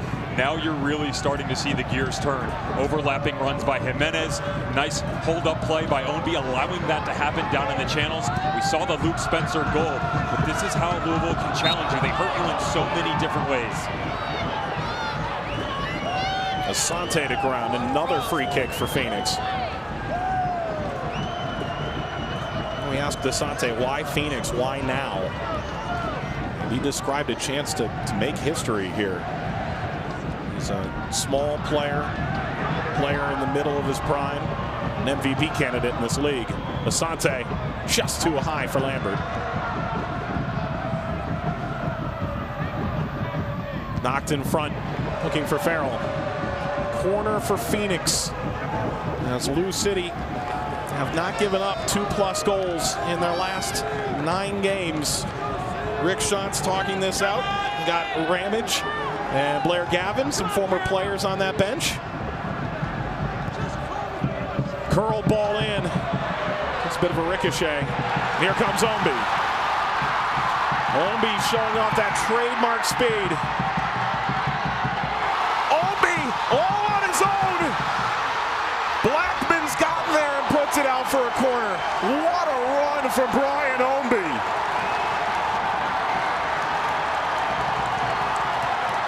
He doesn't stop, does he? Energizer buddy really picking it up here in the second half. Brian Ownby single-handedly trying to put this squad on his back and get the second goal. Pay credit where it's due. Tristan Blackman gets beat, comes back around, wins that foot race. Good challenge on the second time. We were talking to Joey Farrell. How do you defend Louisville? He said, keep Brian Ownby in front of you. That's really hard to do when he plays like that. It's how he won a College Cup. It's how he's won a USLCUP. He wants a second. Corner for Lou City. It's an easy defensive header. Frater shipped back in to the corner on McCabe. Sliding effort, and Jimenez and slipped that back into play.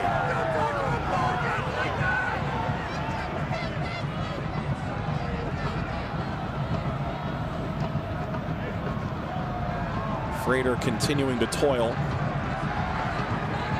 We asked Louisville, Devin, how they got better because they had 16, 17 player options that they exercised last year. Mark Anthony Kaye went for a record fee from a USL team to LAFC and became a major piece for them, the Canadian international. How did you get better? And they felt like with time and as a young team continuing to grow as individual players, this team had a chance to do something like this, to repeat, even when a lot of people were wondering, well, what did you add? The biggest thing, isn't it? 4 years in a row, remember, this team has found itself in the Eastern Conference Final. Back-to-back champions of the Eastern Conference Final, won the USLCUP last year. To your point, Mike, these guys, when their coach goes out and goes down, all they do, they start asking questions of themselves. John Hackworth arrives, and they looked him dead in the eye and said, challenge us, make us better, show us what we're made of.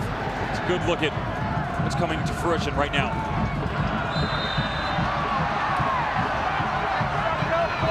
Drogba down. Change coming for Louisville. Devin Speedy Williams coming on. Twice a USLCUP winner for New York and for Louisville. Scored 2 goals in the 5-1 win against New York in the Eastern Conference Final on Friday. And Ilya Illich overshadowed over the years out of young Harris in D2. 3 goals, 3 assists last year. Finishes his 2018 campaign, 13 goals, 10 assists. Golf got that man. Solid season. Oh, he steps off. He was one of those ones that stepped in, got part of that double-double club alongside Irvin Parra last year. Ronald Ledesma and Aiden Quinn. Lofted up. Drogba heads it down. Chance for Phoenix is lifted up and over the goal. Joey Farrell was right there. It was deflected. A corner for Phoenix, and they want to catch Louisville sleeping. Didier drives into the air and away to Jimenez.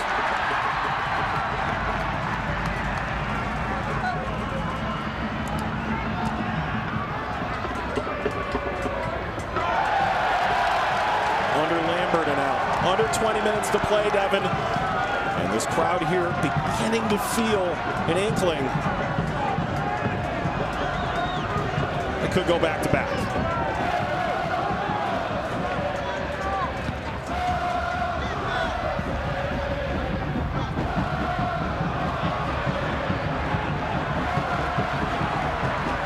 Smith.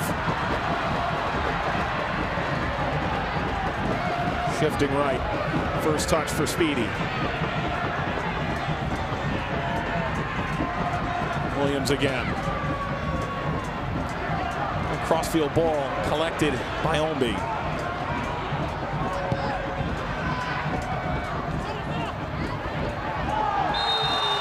Foul from Frater, and Frater has just not been able to get going tonight. Rick Shantz has his boys warming up as well, and there's some movement. Looks like a change might be coming. He's called over a couple guys to chat with, but not exactly sure who it's going to be yet. Another challenge. It's been outside play, and he gave reference to the middle of the field, but what was going to be asked of the guys down into the channels. Louisville City winning that battle here in the second half.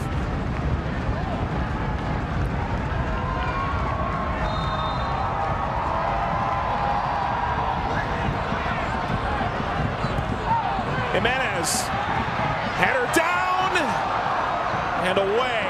That was Drogba that got up. It's going to be a corner. Interesting, they decided to put this in. A trick play they worked on in training just yesterday. Bit of confusion, making Phoenix guess exactly what was going to go down. Nice ball lofted in. Deflection spills it over the line. Blue City on the forefront again. Jimenez, 13 assists this year. Jimenez on the corner. Lofted in front, and the foul. Paco Craig barking. Well, this is a sub that frankly needs to happen here. Forbes comes on. He was an MVP candidate last year for San Antonio. Went goalless for a lengthy stretch. Came in this year, dealt with some injuries, has come into form. Frater is out. Mike, I spoke with the assistants from Phoenix. They say with Billy Forbes coming in, they're going to push Jason Johnson higher. But they want Forbes to really bring his speed and attacking prowess. And on the other side, for Louisville, they said that they want Speedy Williams to bring that depth in the midfield. Stay strong. They do not want to sit back. They want to get another goal. That's exactly what the home squad has been trying to do. Niall McCabe, since Speedy Williams has come onto the middle field, he's pushing himself higher, playing that 10 that we became accustomed to. Again, Niall McCabe earlier in this season was playing where Brian Ownby now sits. That was due to Brian Ownby's concussion. He has come back, been in fine form. So McCabe, not necessarily out of his element, but hasn't been in that 10 spot for quite some time. Strong by the yellow card. Attendance listed 7,025 for this USLCUP final. Last year, over 14,000, and Louisville won their first USLCUP. Piccolo for Ownby.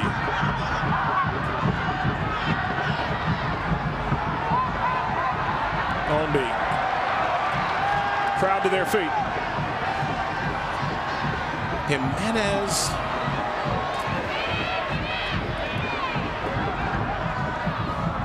Uh-oh, here comes Phoenix. All their speed. Drogba for Johnson. Johnson onto his left. Deflected. Still alive for Asante. Asante header snapped down. It's Johnson.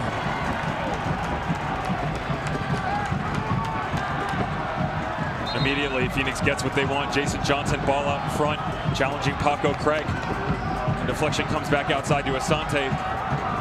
finds the bending run from Jason Johnson on the back end. Not bad from him. Nice work ethic by the Jamaican up top. Got to keep it going.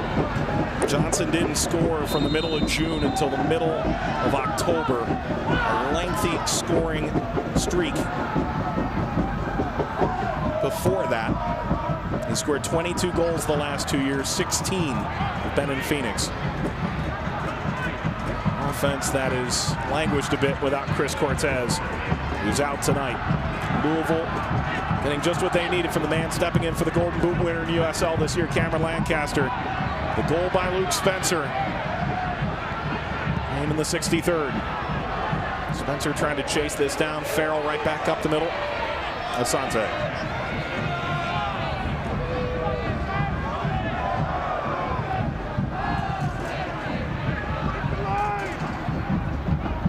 Unlock the run. Recently inserted Billy Forbes. Forbes trying to find Johnson. Zigging when zagging was appropriate. This is always difficult as a player on the offensive side of things. If this happens in the middle of the field, the referee blows the whistle. But when you're just inside the top of the 18, he's not going to give you a penalty in that situation.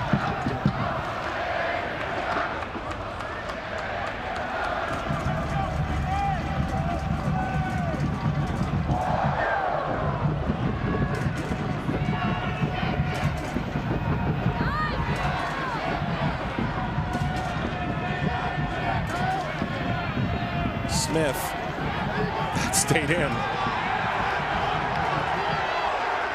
Goal kick.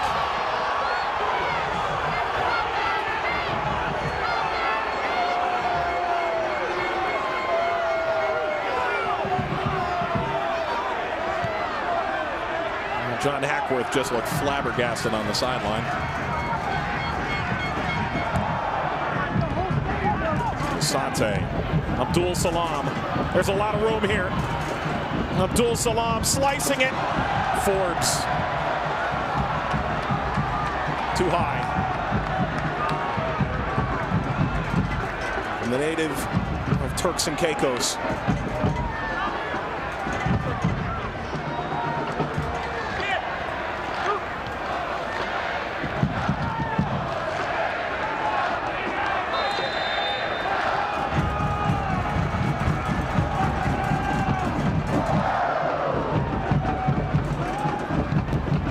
Buzz around Phoenix. They had some major A-listers the last few home games.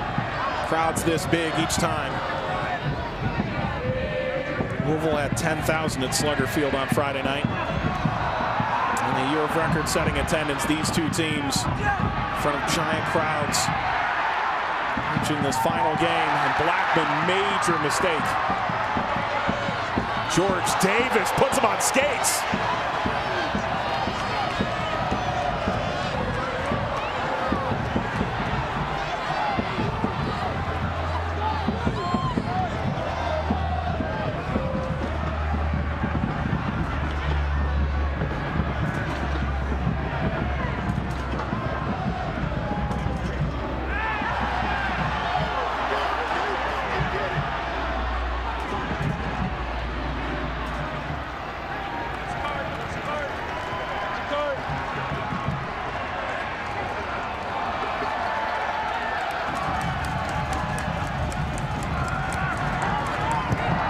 Jimenez. What a ball for Omby. Omby crossing Spencer in mind.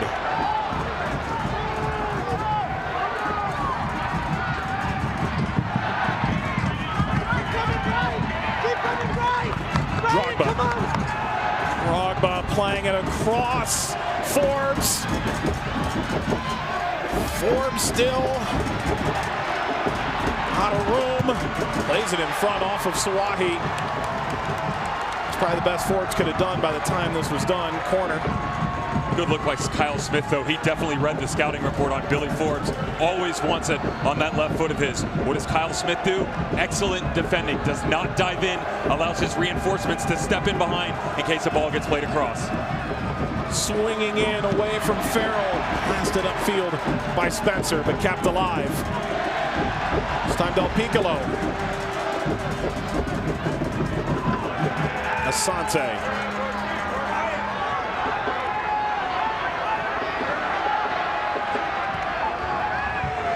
Forbes on that favor left. It got up. They say the arm was up against Del Piccolo. And a purple wave is coming. Spencer. He slides down under the threat of Abdul Salam.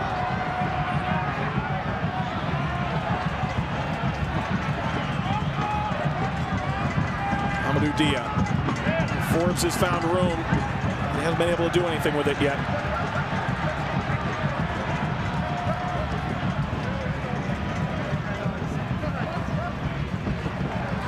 '63rd minute goal is the difference right now. Luke Spencer has Louisville looking for their second consecutive USLCUP championship. With Devin Kerr, Julie Stewart-Binks, Mike Watts on hand.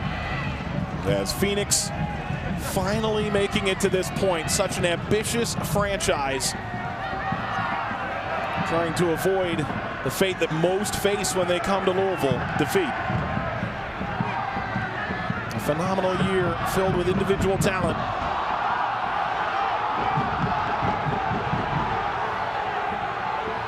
This will carry them out. Throw for the Rising. Both teams with coaches added mid-season. Louisville, a new stadium on the horizon in just about a year in the Butchertown neighborhood. We passed, it's the beginning of construction there on our way to the stadium from downtown Louisville. There's been something special brewing here now for the last 4 years.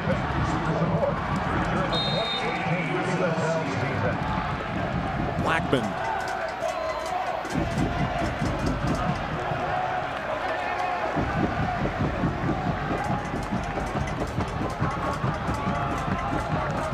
For Phoenix, by their own admission, dream come true. 3 years ago, Arizona United. Then new ownership comes in, led by Burke Mackay and a host of celebrities and local businessmen. They built a stadium at 101 and 202 inside of Phoenix. They brought in giant crowds and filled it to the gills time and time again.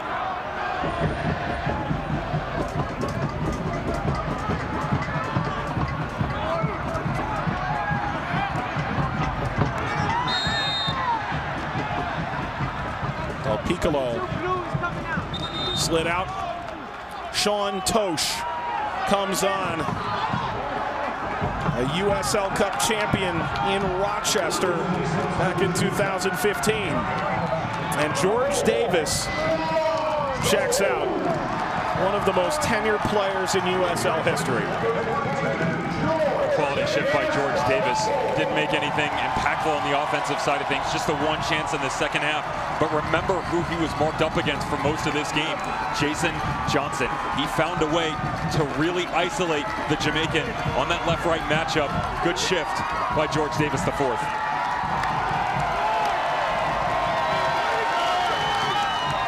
Tosh has started 24 games, but at the end of the year, Alexi Sawahi took his gig. John Hackworth just felt like the combination of Craig and Sawahi was better down the stretch. From Del Piccolo. Williams, who quickly became a scoring star, but surprisingly.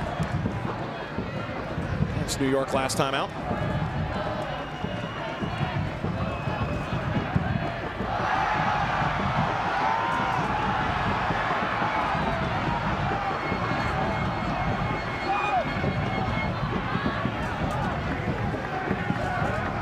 In for Blackman.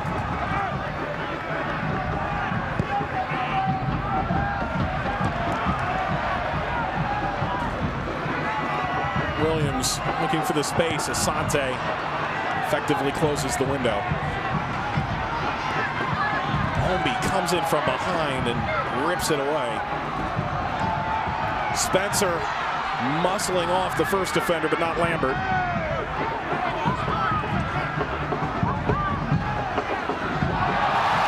Excellent from Del Piccolo. Lambert into Holmby. And a yellow card to Lambert. Challenges flying back and forth once again for both teams. Brian Ownby, Solomon Asante, everybody getting involved in on the act. Von Lambert not happy with the referee's decision. Might have had a case on that one. Waco in. Colin Fernandez is done.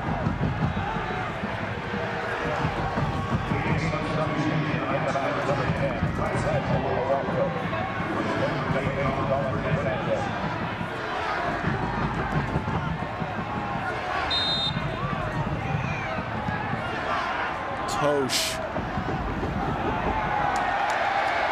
Didn't have any help back there, Abdul Salam.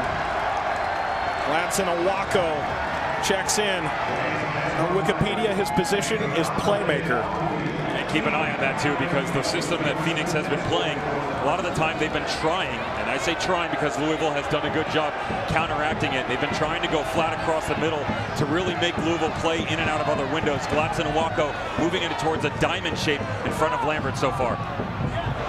Spencer, too far.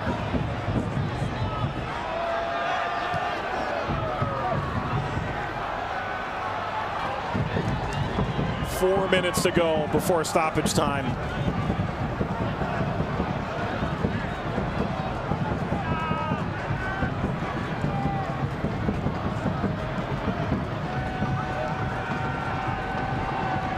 Derelict offense so far from Phoenix. Asante. The head of Spencer. Abdul Salam. Phoenix starting to stack numbers up top, almost going into a three-back system. Blackman holding strong. Amadou Dia sitting a bit, but Saad Abdul is going very, very high. Consistently trying to use that big body of his and can. If they can move the ball to the left side, allow him to get into that overlapping channel on the right, they might be able to capitalize on it.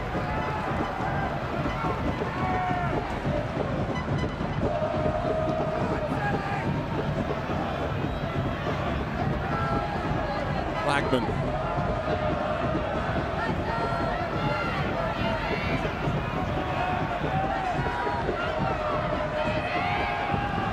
Luke Spencer, the go-ahead goal.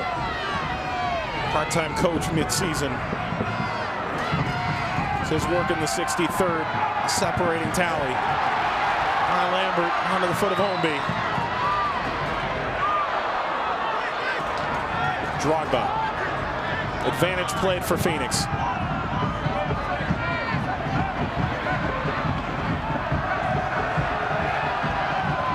Asante kept it in.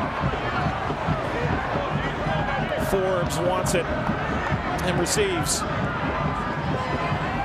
Forbes entering the area for Asante. Falls now for Owako. Owako drives. Drogba tried the bicycle kick. Still alive. And away from Dia. You wouldn't have forgotten that any time in your lifetime.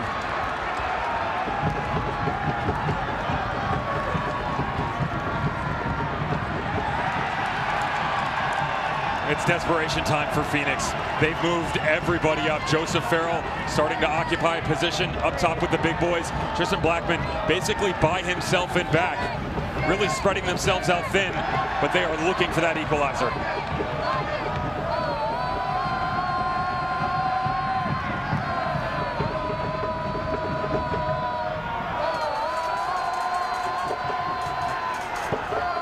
Forbes, long, hit backward. Something interesting in that area as well, Mike. To be honest, Phoenix is getting away from what they do best. Now, I know Louisville's going to stack the chips in their favor and really pull out all the defensive stops, but at the same point in time, Phoenix has pretty much resided themselves to knocking these 25, 30-yard balls in and allowing the big guys to go up and get it. Haven't truly been successful on it.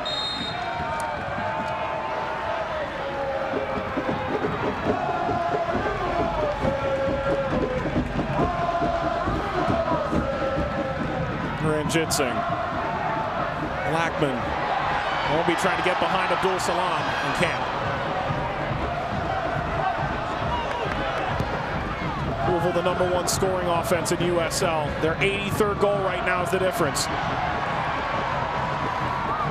Last year, There's an 88th minute game-winning goal is their late equalizer here for Phoenix. Holmby hampered, but not stymied. Lambert gets in. Spencer holding up Lambert. Yellow card to Spencer. 3 minutes of stoppage time between Louisville's second USL Cup. Or Phoenix finding a late equalizer, extending Didier Drogba's career. Awako. Ball skied into the air. No whistle. Sawahi goes in to Farrell. I don't know about this one, Mike. Look at this ball up for Joey Farrell coming in behind. Oh, that's a penalty. That's a penalty for me.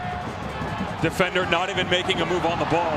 Holmby's onside. This would do it. Holmby. No, Wazinski. Time to reload. 1 minute gone in stoppage time. Bouncing through Smith. Forbes.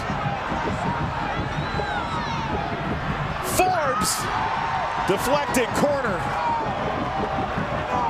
He just had to know this would come down to the very end. Change.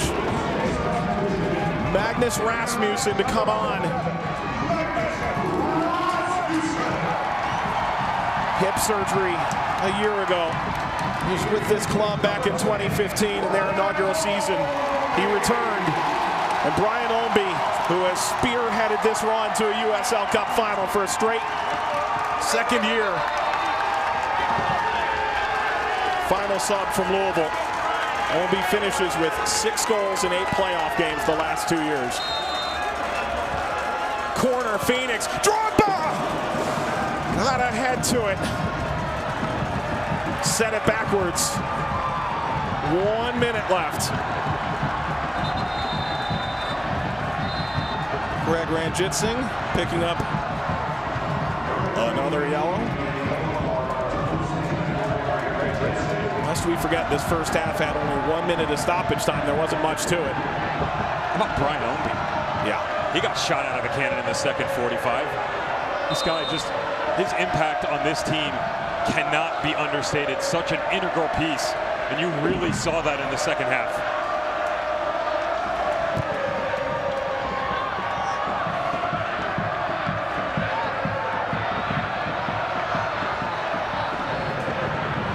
Williams widening out McCabe.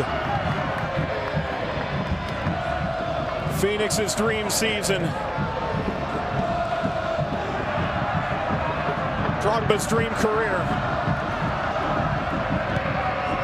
Final seconds. Everybody forward now. No, it's full time! Louisville wins a second consecutive cup!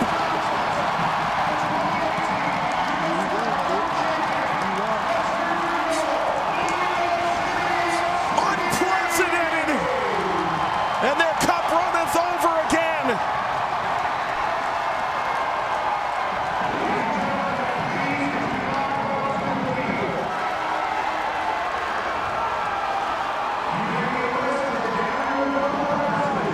And for that man, is this the final game of his magnificent career?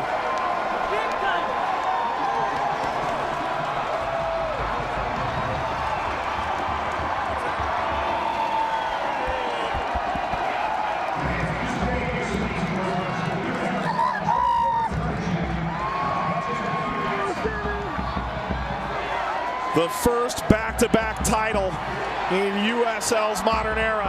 And Luke Spencer, injured in the middle of the year. His role shrinking with the success of a teammate. An injury thrusting him into the lineup. The game-winning goal.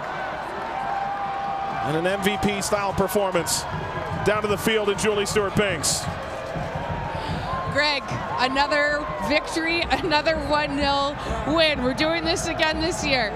How are you able to keep a team you'd never seen before and one of the best players in the world off the score sheet?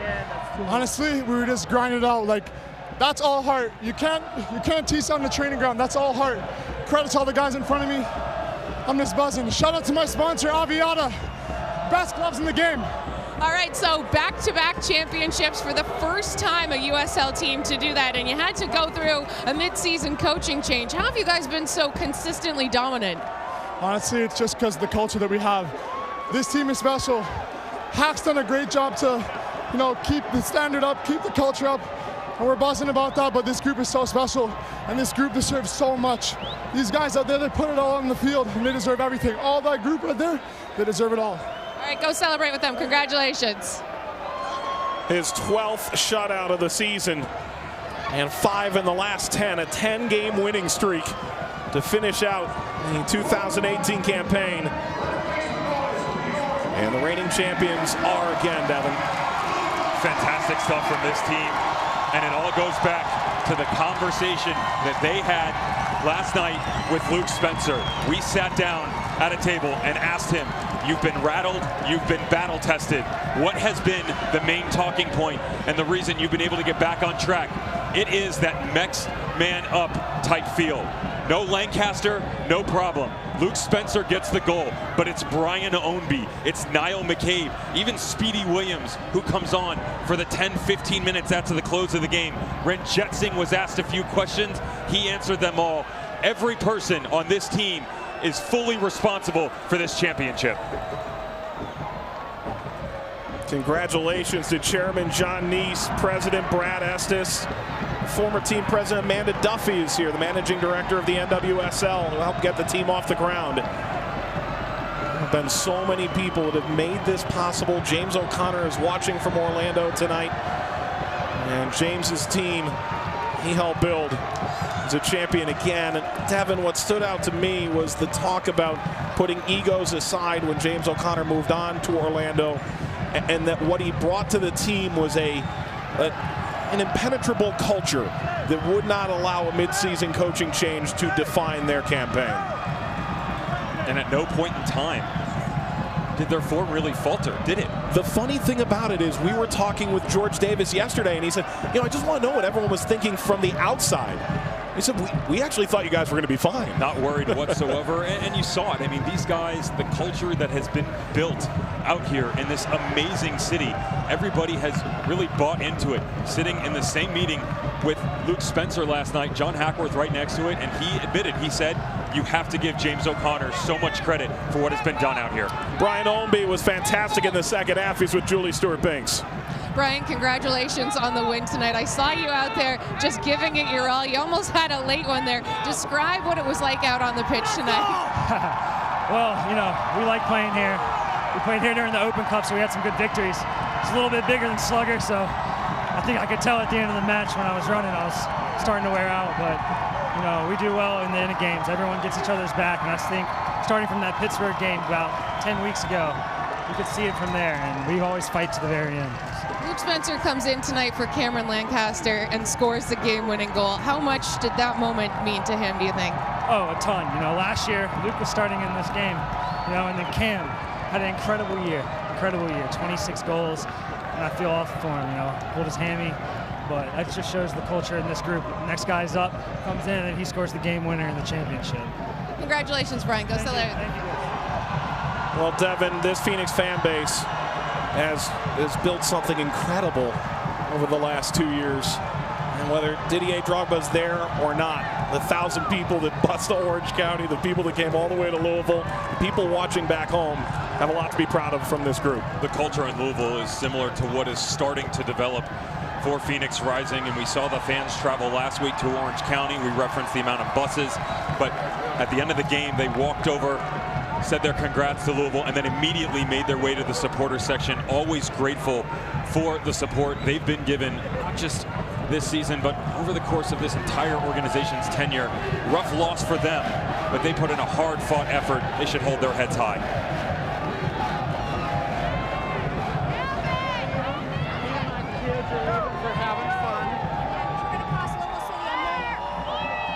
Well, it's happened again. Scott Stewart, the PR man for Louisville City. Jose Bosch, the PR man from Phoenix, helping to usher Didier Drogba off. Carl Wazinski, who played through a fractured collarbone. nearly perfect tonight, but it was in a mad scramble that he just couldn't keep the ball out. And it's Luke Spencer, whose incredible run after years of injuries continues in Louisville. How about the outside backs for Louisville? Oscar Jimenez, Kyle Smith did a fantastic job defensively in the first half, but really never crossed over the midway point to get involved in the run of attack. That wasn't the case in the second go-around, extra 45. They found a way to dictate their own terms. In last game versus New York Red Bull 2, they lost that for about 30 minutes. Paolo Piccolo looked right at me and said, we went at each other at halftime. They're up 2-0, and they're going at each other at halftime, and they figure out a way to get it done. They do it again tonight. The USL Cup to be handed out now. Julie Stewart-Binks. Congratulations, Louisville. You are champions again.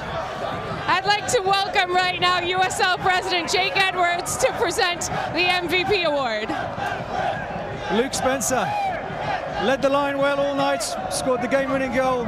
You are the 2018 USL Cup MVP. Congratulations.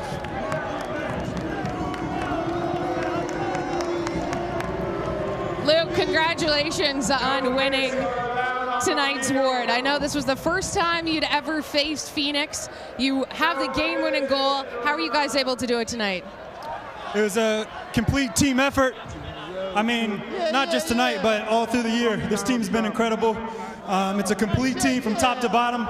Genuinely love everybody in this club, and it showed tonight.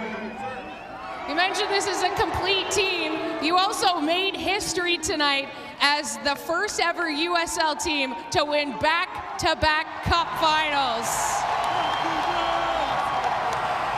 And you did it all while also having to coach the team for a little bit of the year. How were you able to be so consistently dominant?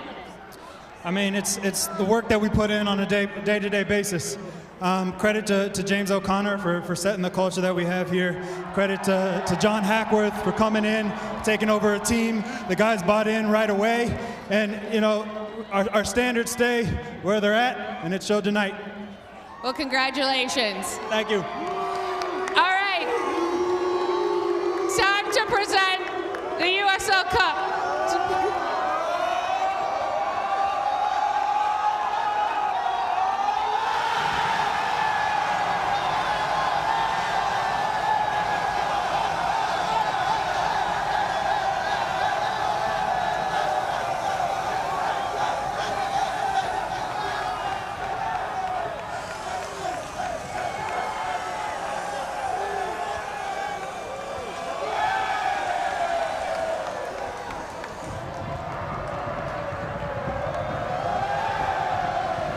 The 2018 USL Cup champion, Louisville City Football Club.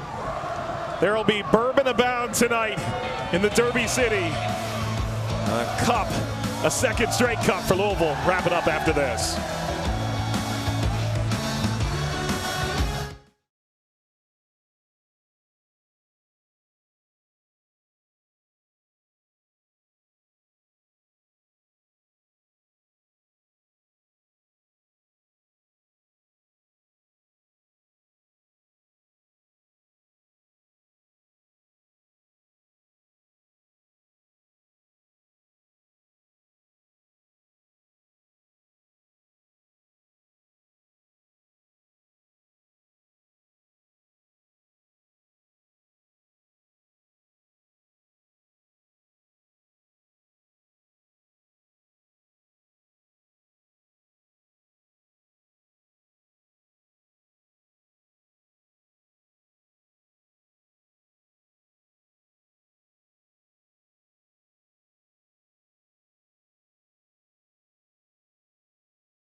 Believe it or not, it's not just bourbon that they drink in Louisville. It's champagne tonight as Louisville City hoists a second consecutive USL Cup. Julie Stewart-Biggs stands by with the winning head coach, John Hackworth.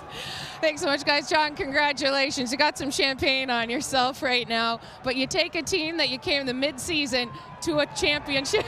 Uh-oh. How does that feel, and how does that champagne feel? Niall!